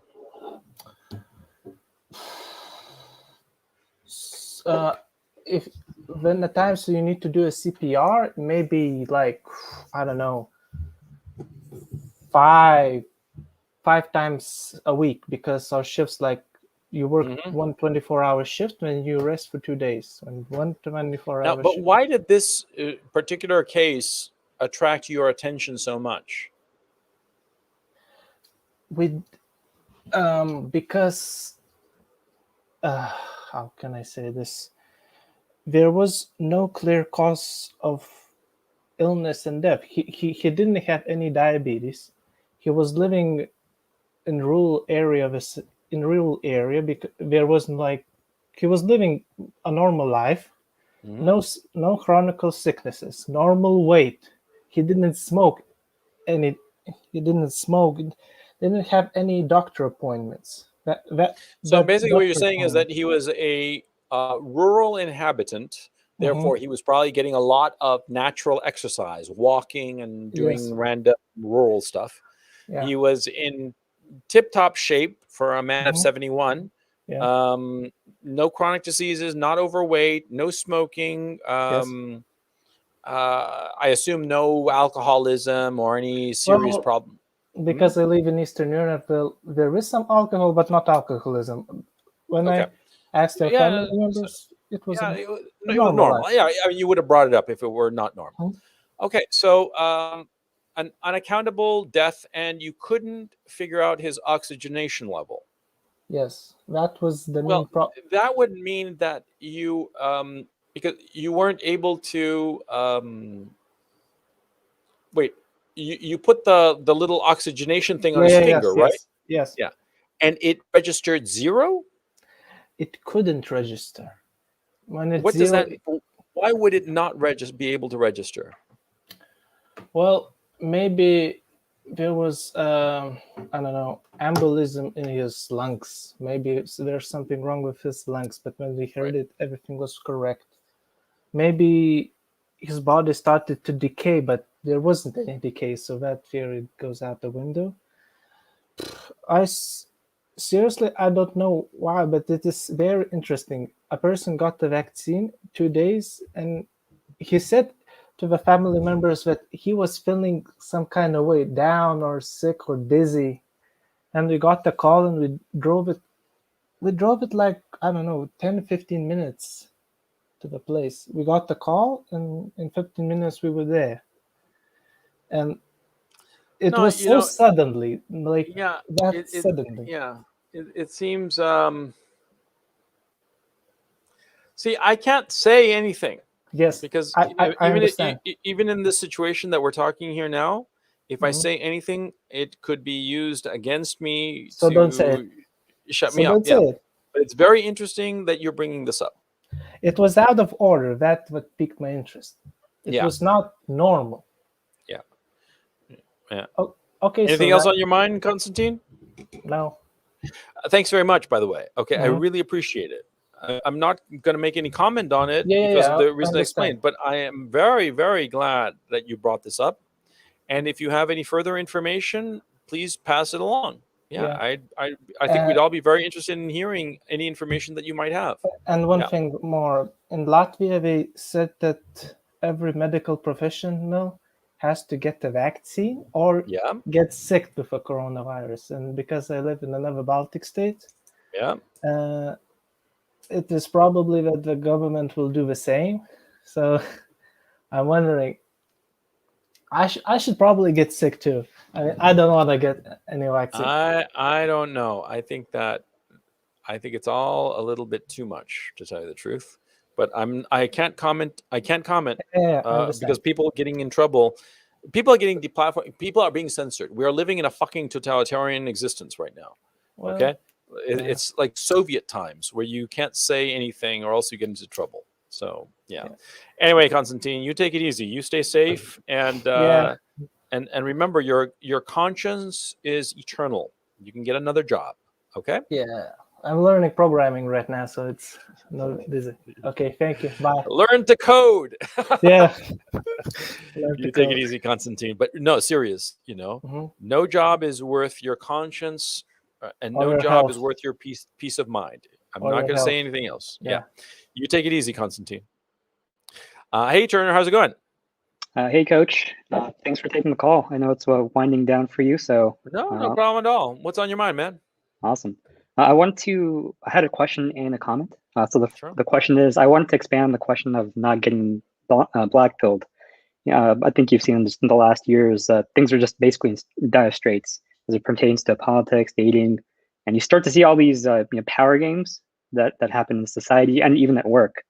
My question is, there's always a strong urge to call out the absurdity at work or elsewhere, and I typically don't speak out, because that would just jeopardize my position wherever that is. Mm-hmm. But that ultimately leads me to fomenting and going insane just inside my own home and inside my own head, and starts to kind of hurt spiritually to bottle up inside.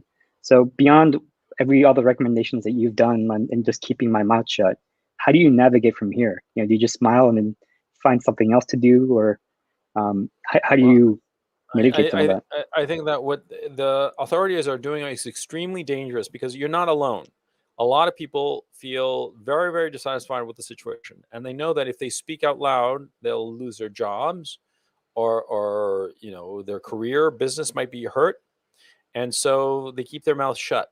And when you have a pot, okay, and you keep it locked tight and you never let out any steam, eventually it blows up.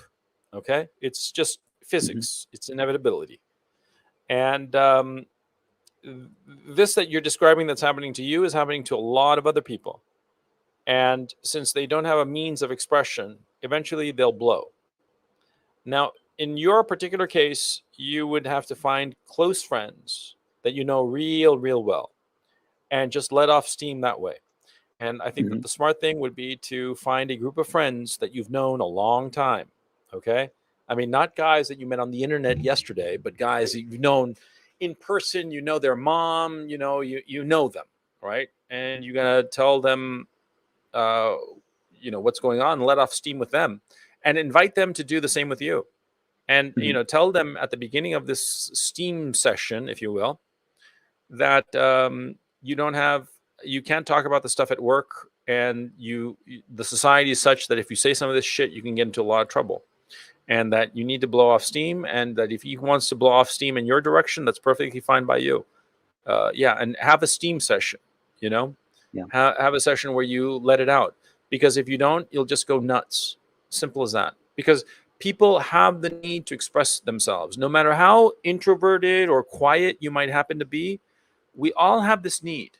We all have this need, this physical need, like breathing or sleeping, that we need to let out what we think, especially when we see things that we believe are outrageous. And we need to, my thinking is that we need to do this so that we can check to make sure that we're not crazy, that it's not us. And I came from this idea, and I mentioned this many times. It was one of the more impactful things that happened to me. Years ago, I was walking my dog. I forget when, because I walked the dog for many years, and I'd walk her 3, 4, 5 times a day. And she had to take a shit and pee and sniff around and the usual. And one time we were walking down the street and a car backfired. And both the dog and I were startled. And she looked in my direction, even as I looked in her direction. And the expression in her face was, "Did you see that?" You know?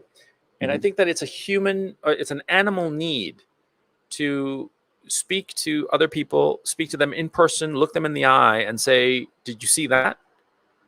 And so you have to find such people that you can do that. And the safest way to do that is with people that you've known personally for a long time. And I would suggest you find them and talk to them and do that. Not with a therapist. A therapist is bullshit. A therapist does not help. You have to talk to a friend, and you have to hear them say the same thing. The reason a therapist is bullshit is because a therapist will only listen, but you need confirmation that they're experiencing something similar so that you recognize that you're not alone. See? And so that's what I suggest you should do. I personally have a few people like that.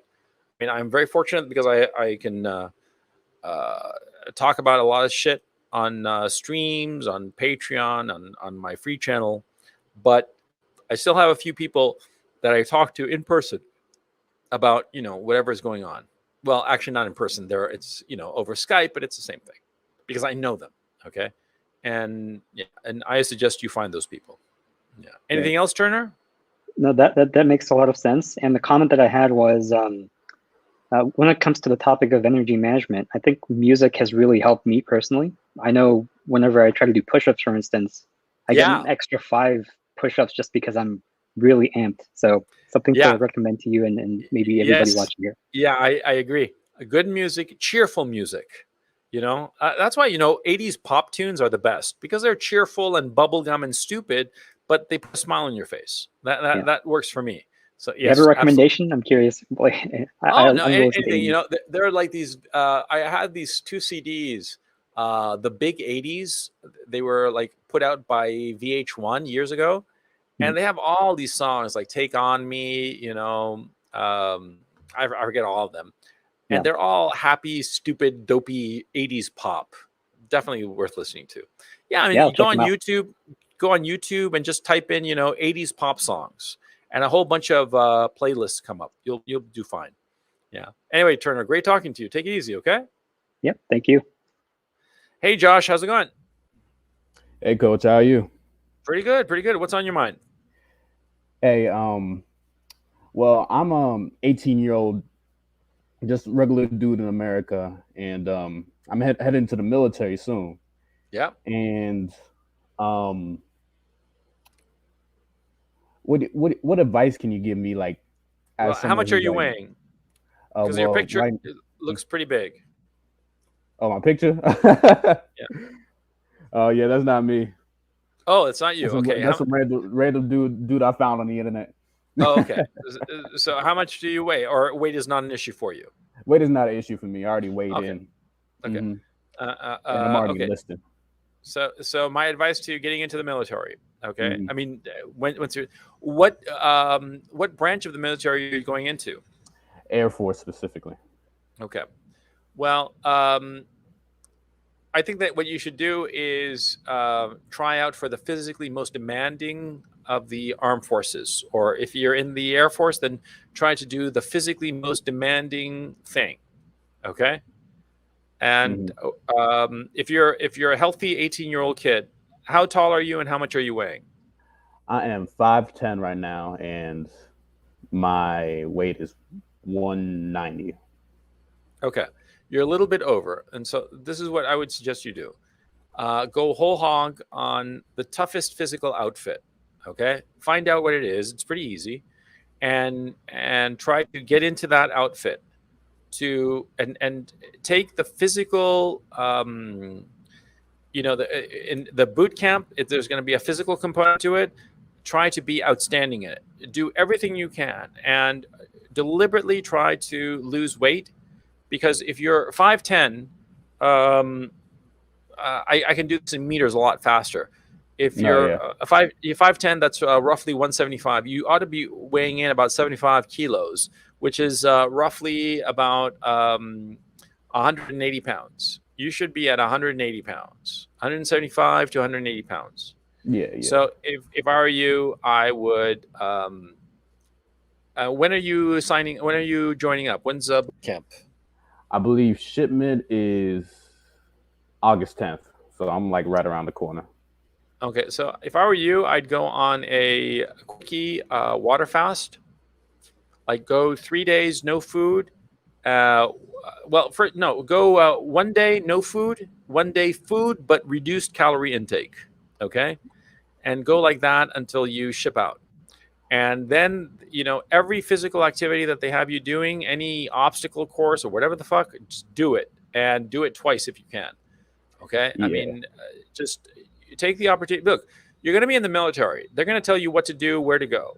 So use this opportunity to shut your head down, shut your brain down, and just improve your body.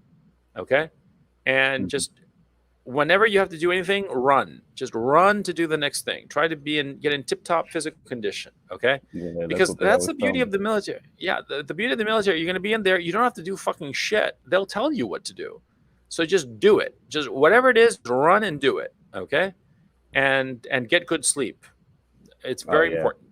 Yeah. I've been actually having a lot of trouble with my sleep. I've been sleeping about 6 to 7 hours, like during my job hours, and I No, really no, need no. like 8, 9. Yeah, you got to go for 8, 9. Don't stint on sleep. Sleep is like the most important thing. Anything else, Josh? One more statement. Sure. Thanks for all your videos, Coach. It's really my been pleasure. like, really helped me for these past few years. I first figured you out at 15, like age 15, and Yeah. you helped me get rid of my long distance girlfriend, and that really helped me out. Good. I'm glad. If it helps you out, I'm so glad. Thanks, Coach. Appreciate it. You take it easy, Josh. Good luck. Hey, Bryce, how's it going? Hey, Gonzo. Is my audio working? It's way high. Oh, way Crank high. down the levels a little bit. Okay. Sorry about that. That's all right. So what's on your mind? Is it okay if I talk a little quiet? Yeah, go ahead. Might have been me. Pardon me. Yeah, I just was going to keep it brief. I just want to. You're going to have to fix your audio. I don't understand you at all. Okay, I'll put you on mute and you figure it out. Igor, how's it going? Is this the same Igor from before? Hello, Igor? Sorry, Coach, we talked. I was just here for the chat, sorry. Oh, okay. No, I'll kick you out of the studio. Okay. Let me see. While Bryce is figuring out his situation, Guilhem, are you there? Hey, can you hear me? Yes, I hear you fine. What's up? What's on your mind? So we spoke about 5 weeks ago, and I asked you about the taxes because I started an online business back when quarantine began. Yeah, but I don't know anything about taxes. Yeah. No, I know. Go ahead. So finally, I'm setting up an offshore company in Estonia because the tax rate is amazing, and I will be moving abroad. And my main question is, what is the first thing you do when you get to a new city to make friends and build a network? Join a gym and a church. Well, and a church, okay. Or join a gym and any kind of organized sports activity. If you go to a big city, you can look up like squash or football or rugby league or anything of the sort. Any organized sporting event. Okay, amateur sporting. Okay, and the other thing I would do personally, because I really like it, is I would join a bridge club, contract bridge, the card game. I personally like that very much, and it's a very social game. So yeah, that's what I would do. And regarding which city are you moving to, by the way? So I'm looking at different options. My intention is to spend a month in Kiev, then a month in Sofia, Bulgaria, then a month in Tbilisi, Georgia, and also in Poland, in Warsaw. And then I'm going to pick. Sounds like a good plan. Yeah. When are you starting this adventure? So the company should be ready to go by the end of this month, and then I'll cut ties with Spain, and I will be free from taxes and everything. So I'll be moving to Kiev first in early September. Sounds great. Good luck, man. Yeah, Yeah. you're gonna do I fine. wanted to ask you regarding the Poltava project. You Yeah, it mentioned was just an on idea, Telegram. and I haven't really developed it. Have you I think gotten that, many people interested? yeah, there were a lot of people interested. So what I'll probably do is like sort of like think it over a little bit more and figure out something, and then I'll do a little webinar about it, I suppose. And yeah, I'm thinking about it now as we're talking. So yeah, I don't quite know how to handle that idea, but I was surprised. A lot of people are very interested, and so if a lot of people are interested, maybe there's something there. So I'll check it out. I'll figure it out. Yeah. Thank you very much, Coach. My pleasure. Take it easy, man. Have a good evening. Bye. You too. Guillermo. Bye. Hey, Bryce, how's it going? Oh, let me. You unmuted. Great. How's it going now? Is this better? Yes, much better. What's on your Oh, mind, man? perfect. Sorry about that. Don't Yeah, worry I was about it. going It to ask you happens. a brief question. I wanted to get your thoughts on this question was probably for earlier in the webinar. Like, how do you manage like the question with just relationships in your life, right? With if you have a background that is, sorry, I'm a little nervous. I don't know why. Don't worry about it. Take your time. There's no rush. If like your upbringing, right? Basically no family relationships, like you have no family ties, how would you handle that with people? Like just that question. And my first instinct is like, right, you want to be honest, but with your experience, do you have what are your thoughts on that? Okay, let me find out specifically. You have cut ties with your family? Just happenstance, like it's just yeah, it's yeah, just a lot of bad luck, bad And where are you living, by the way? I'm Just in city. Washington. Washington, Yes. D.C. or state?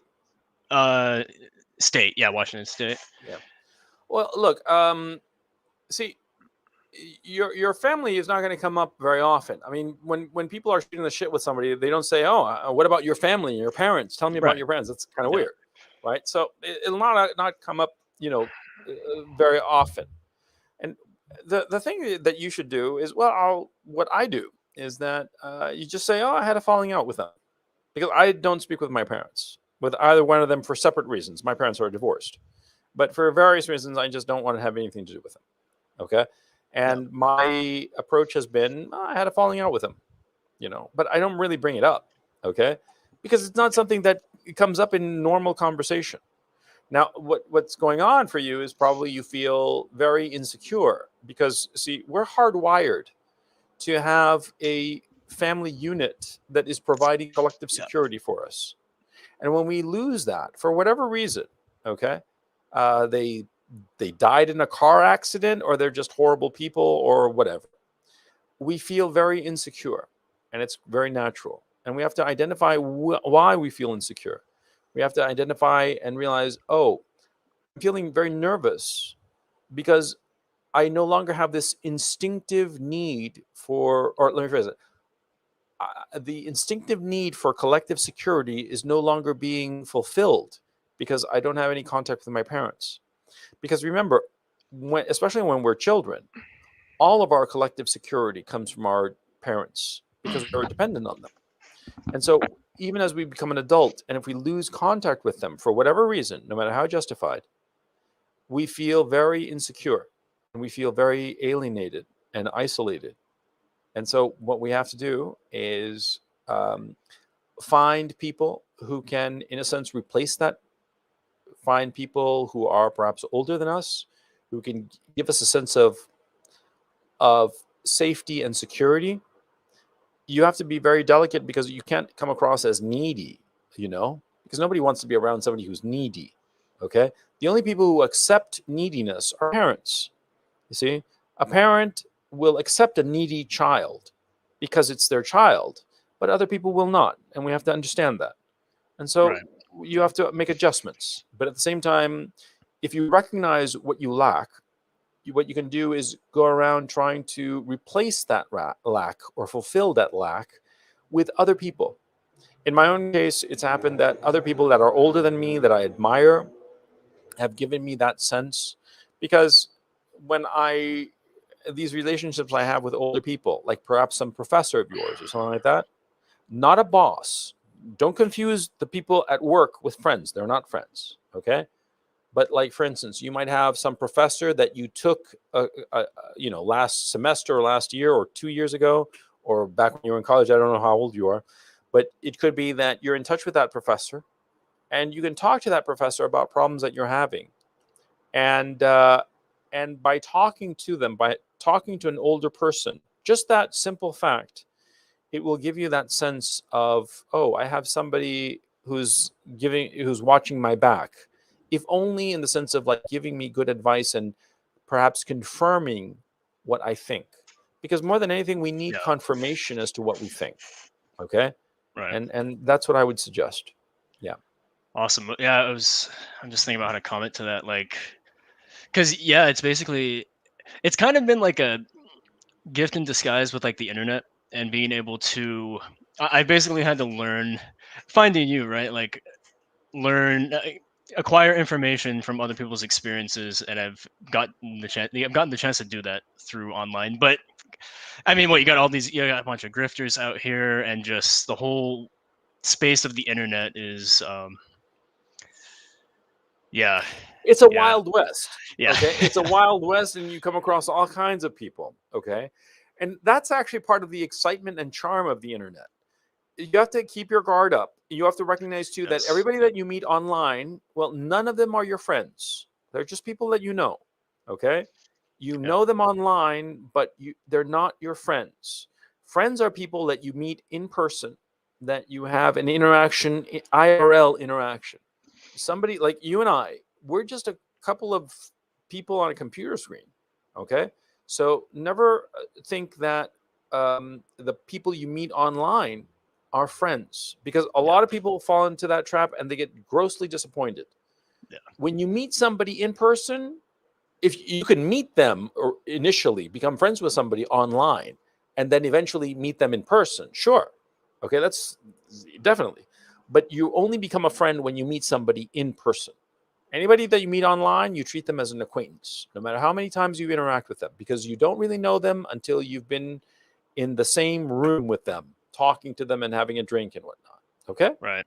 Thank you, Gonzalo. Yeah, sorry, a little bit nervous there. A little bit Don't nervous. worry, But, and there's no reason to be nervous. Hey, Bryce, you're gonna be fine. Okay? Hang on a second. Let me just Bryce, you're gonna be fine. Don't be so nervous. Okay? Remember that other people are a little bit nervous too and a little bit stressed out. It's not all on you. Okay? And you'll be fine. Okay. Good luck, Bryce. Take it easy. Let me unmute here. Juha, how's it going? Hello, coach. I'm so glad to speak with you finally. Oh, it's my pleasure. Thank you very much. What's on your mind? Thank you. So I'm a Finnish citizen. I'm a 20-year-old male, and I was thinking about doing business in Russia in the future. I'm now going to the university to study business and management, and I was thinking about the corruption and the, people stealing and difficulties in doing business in Russia. So do you think it's like gotten better after the 90s? And It's much better. It's much better than the 90s. Much better than the 90s. The 90s was like a crazy time in Russia. Number one. And number two, it will continue to get better. Okay? It will continue to get better because everybody has the incentive for it to get better. Okay? Yeah. And so eventually it will. And you got to keep in mind that the people in power, they are in favor of ending corruption and cracking down on corruption and breaking up the oligarchs, because the oligarchs are corrupt. And so the oligarchs challenge their power. And so it's inevitable that eventually, look, Russia is a great country, whether we like it or not, and it will eventually rise up again. It's inevitable. Yeah, exactly. Yeah. Okay. And so we just have to be on the right side and understand that. And don't be afraid of corruption. And on the one hand, and on the other hand, you got to understand that corruption. Yeah. See, it is not something that is irrational and totally destructive of everything. That's anarchism. And that happened in Russia in the 90s. And the people in Russia today do not want a repeat of that. Okay? Yeah, And I so, can imagine. yeah, yeah. My yeah. Anything parents. else? Anything else, Yeah. Juha? Yeah, I just wanted to tell that my father and his brother and my grandfather were like having a sawmill and a farm in Russia in the Karelian Oblast or the Karelian Republic. I'm not sure which is it in English, but over there. And there Okay. was like a lot of problems like employees stealing and the militia asking for bribes all the day. And it was like chaos. So because of that, I was just wondering, has it gotten any better? So thanks for letting me know. I'm sure it's gotten better. Yeah. So, yeah. Yeah. Okay. Yeah. Thank you. No problem, Juha. You take it Okay, easy. Have a a good good Bye. day. Bye. John, I'll take John and Capri's question, and then I'll call it a day insofar as the stream is concerned. John, you there? Hi. Hey, how's it going? Hi. Good. Nice webinar. Thank you very much. I appreciate it. Good. I wish someone had told me that, I don't know, 10 years ago. Well, it's never too late to learn. That's the important thing. So what's on your mind, man? Yeah, first, well, I have to somewhat disagree with your advice that you told Igor. Which is? I think you don't need to be very good at math to be software engineer, even in fintech. Oh, that I don't know. I mean, I was in finance. In finance, you kind of do, but then there gets a level that you kind of don't. It's wishy-washy. Anyway, what's on your mind? Well, I have a question about your previous webinar. Sure. About where to move.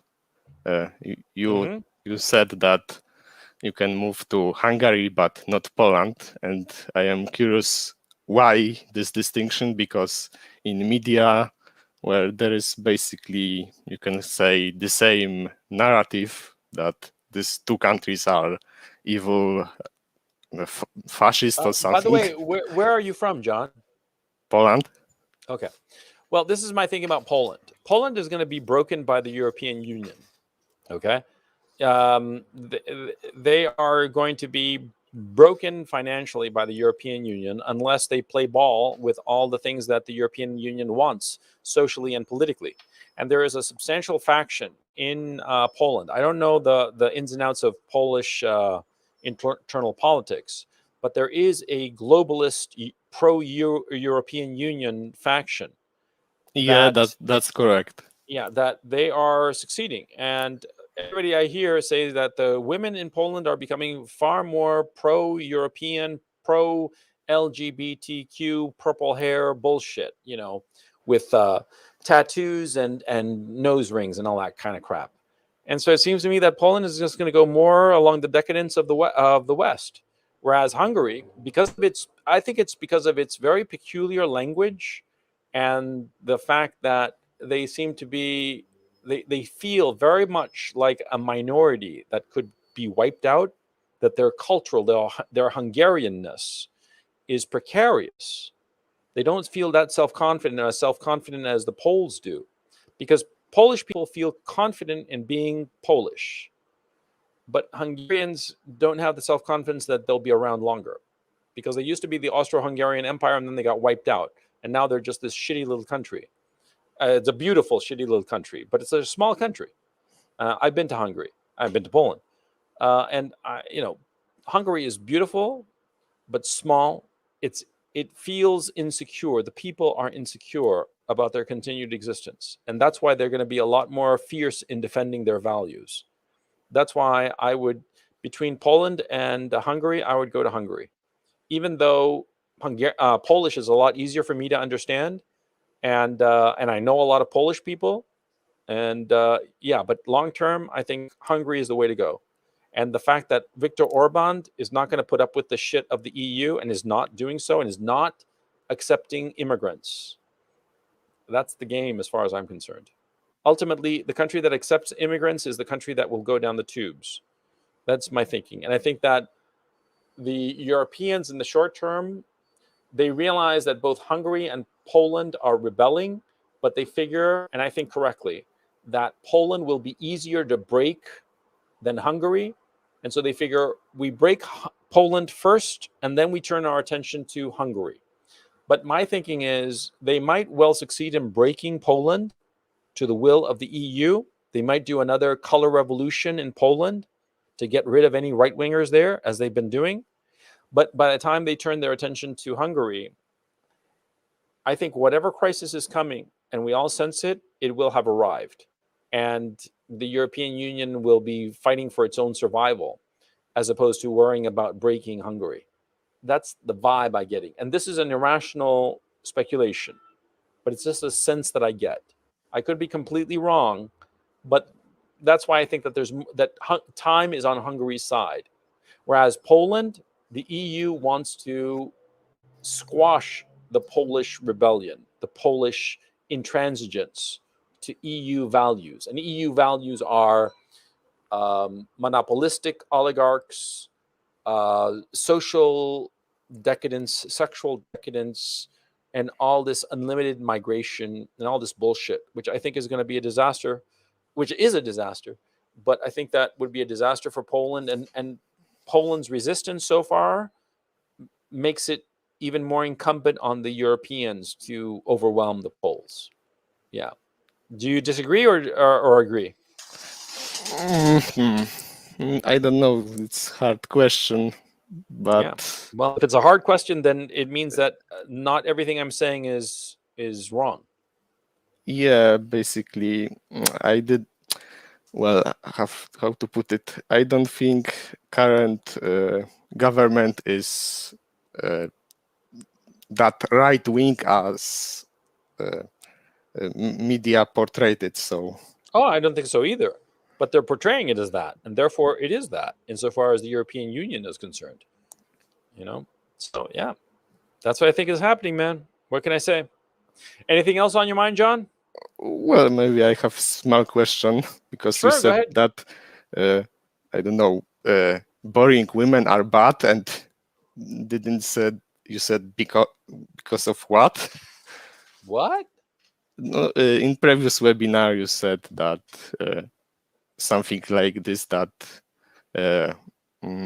because someone asked about, I think it was Iron Fist, about boring women or something like this, and you boring said, women who are not interesting. Yeah, something like this. Oh, okay, but what was the comment that I made, or what do you want to comment on specifically? You have to be more specific, John. Why, I don't know, having boring women is bad. Why? Oh no, I said quiet women are bad. Okay, because quiet women a lot of times are just boring, and you think that they're really interesting and they have all these deep thoughts, but no, the quiet women are just quiet because they have nothing to say because they're boring. Okay. Yeah, but that I might have said. Why is a boring woman? Why is a boring woman bad? Well, because you want to have interesting conversations with a woman. You don't want to be just like sitting there. I mean, after sex, what are you going to do? Sleep and eat and fuck? No, that's boring. I mean, you want to have some kind of interaction with a woman. You know, some you know.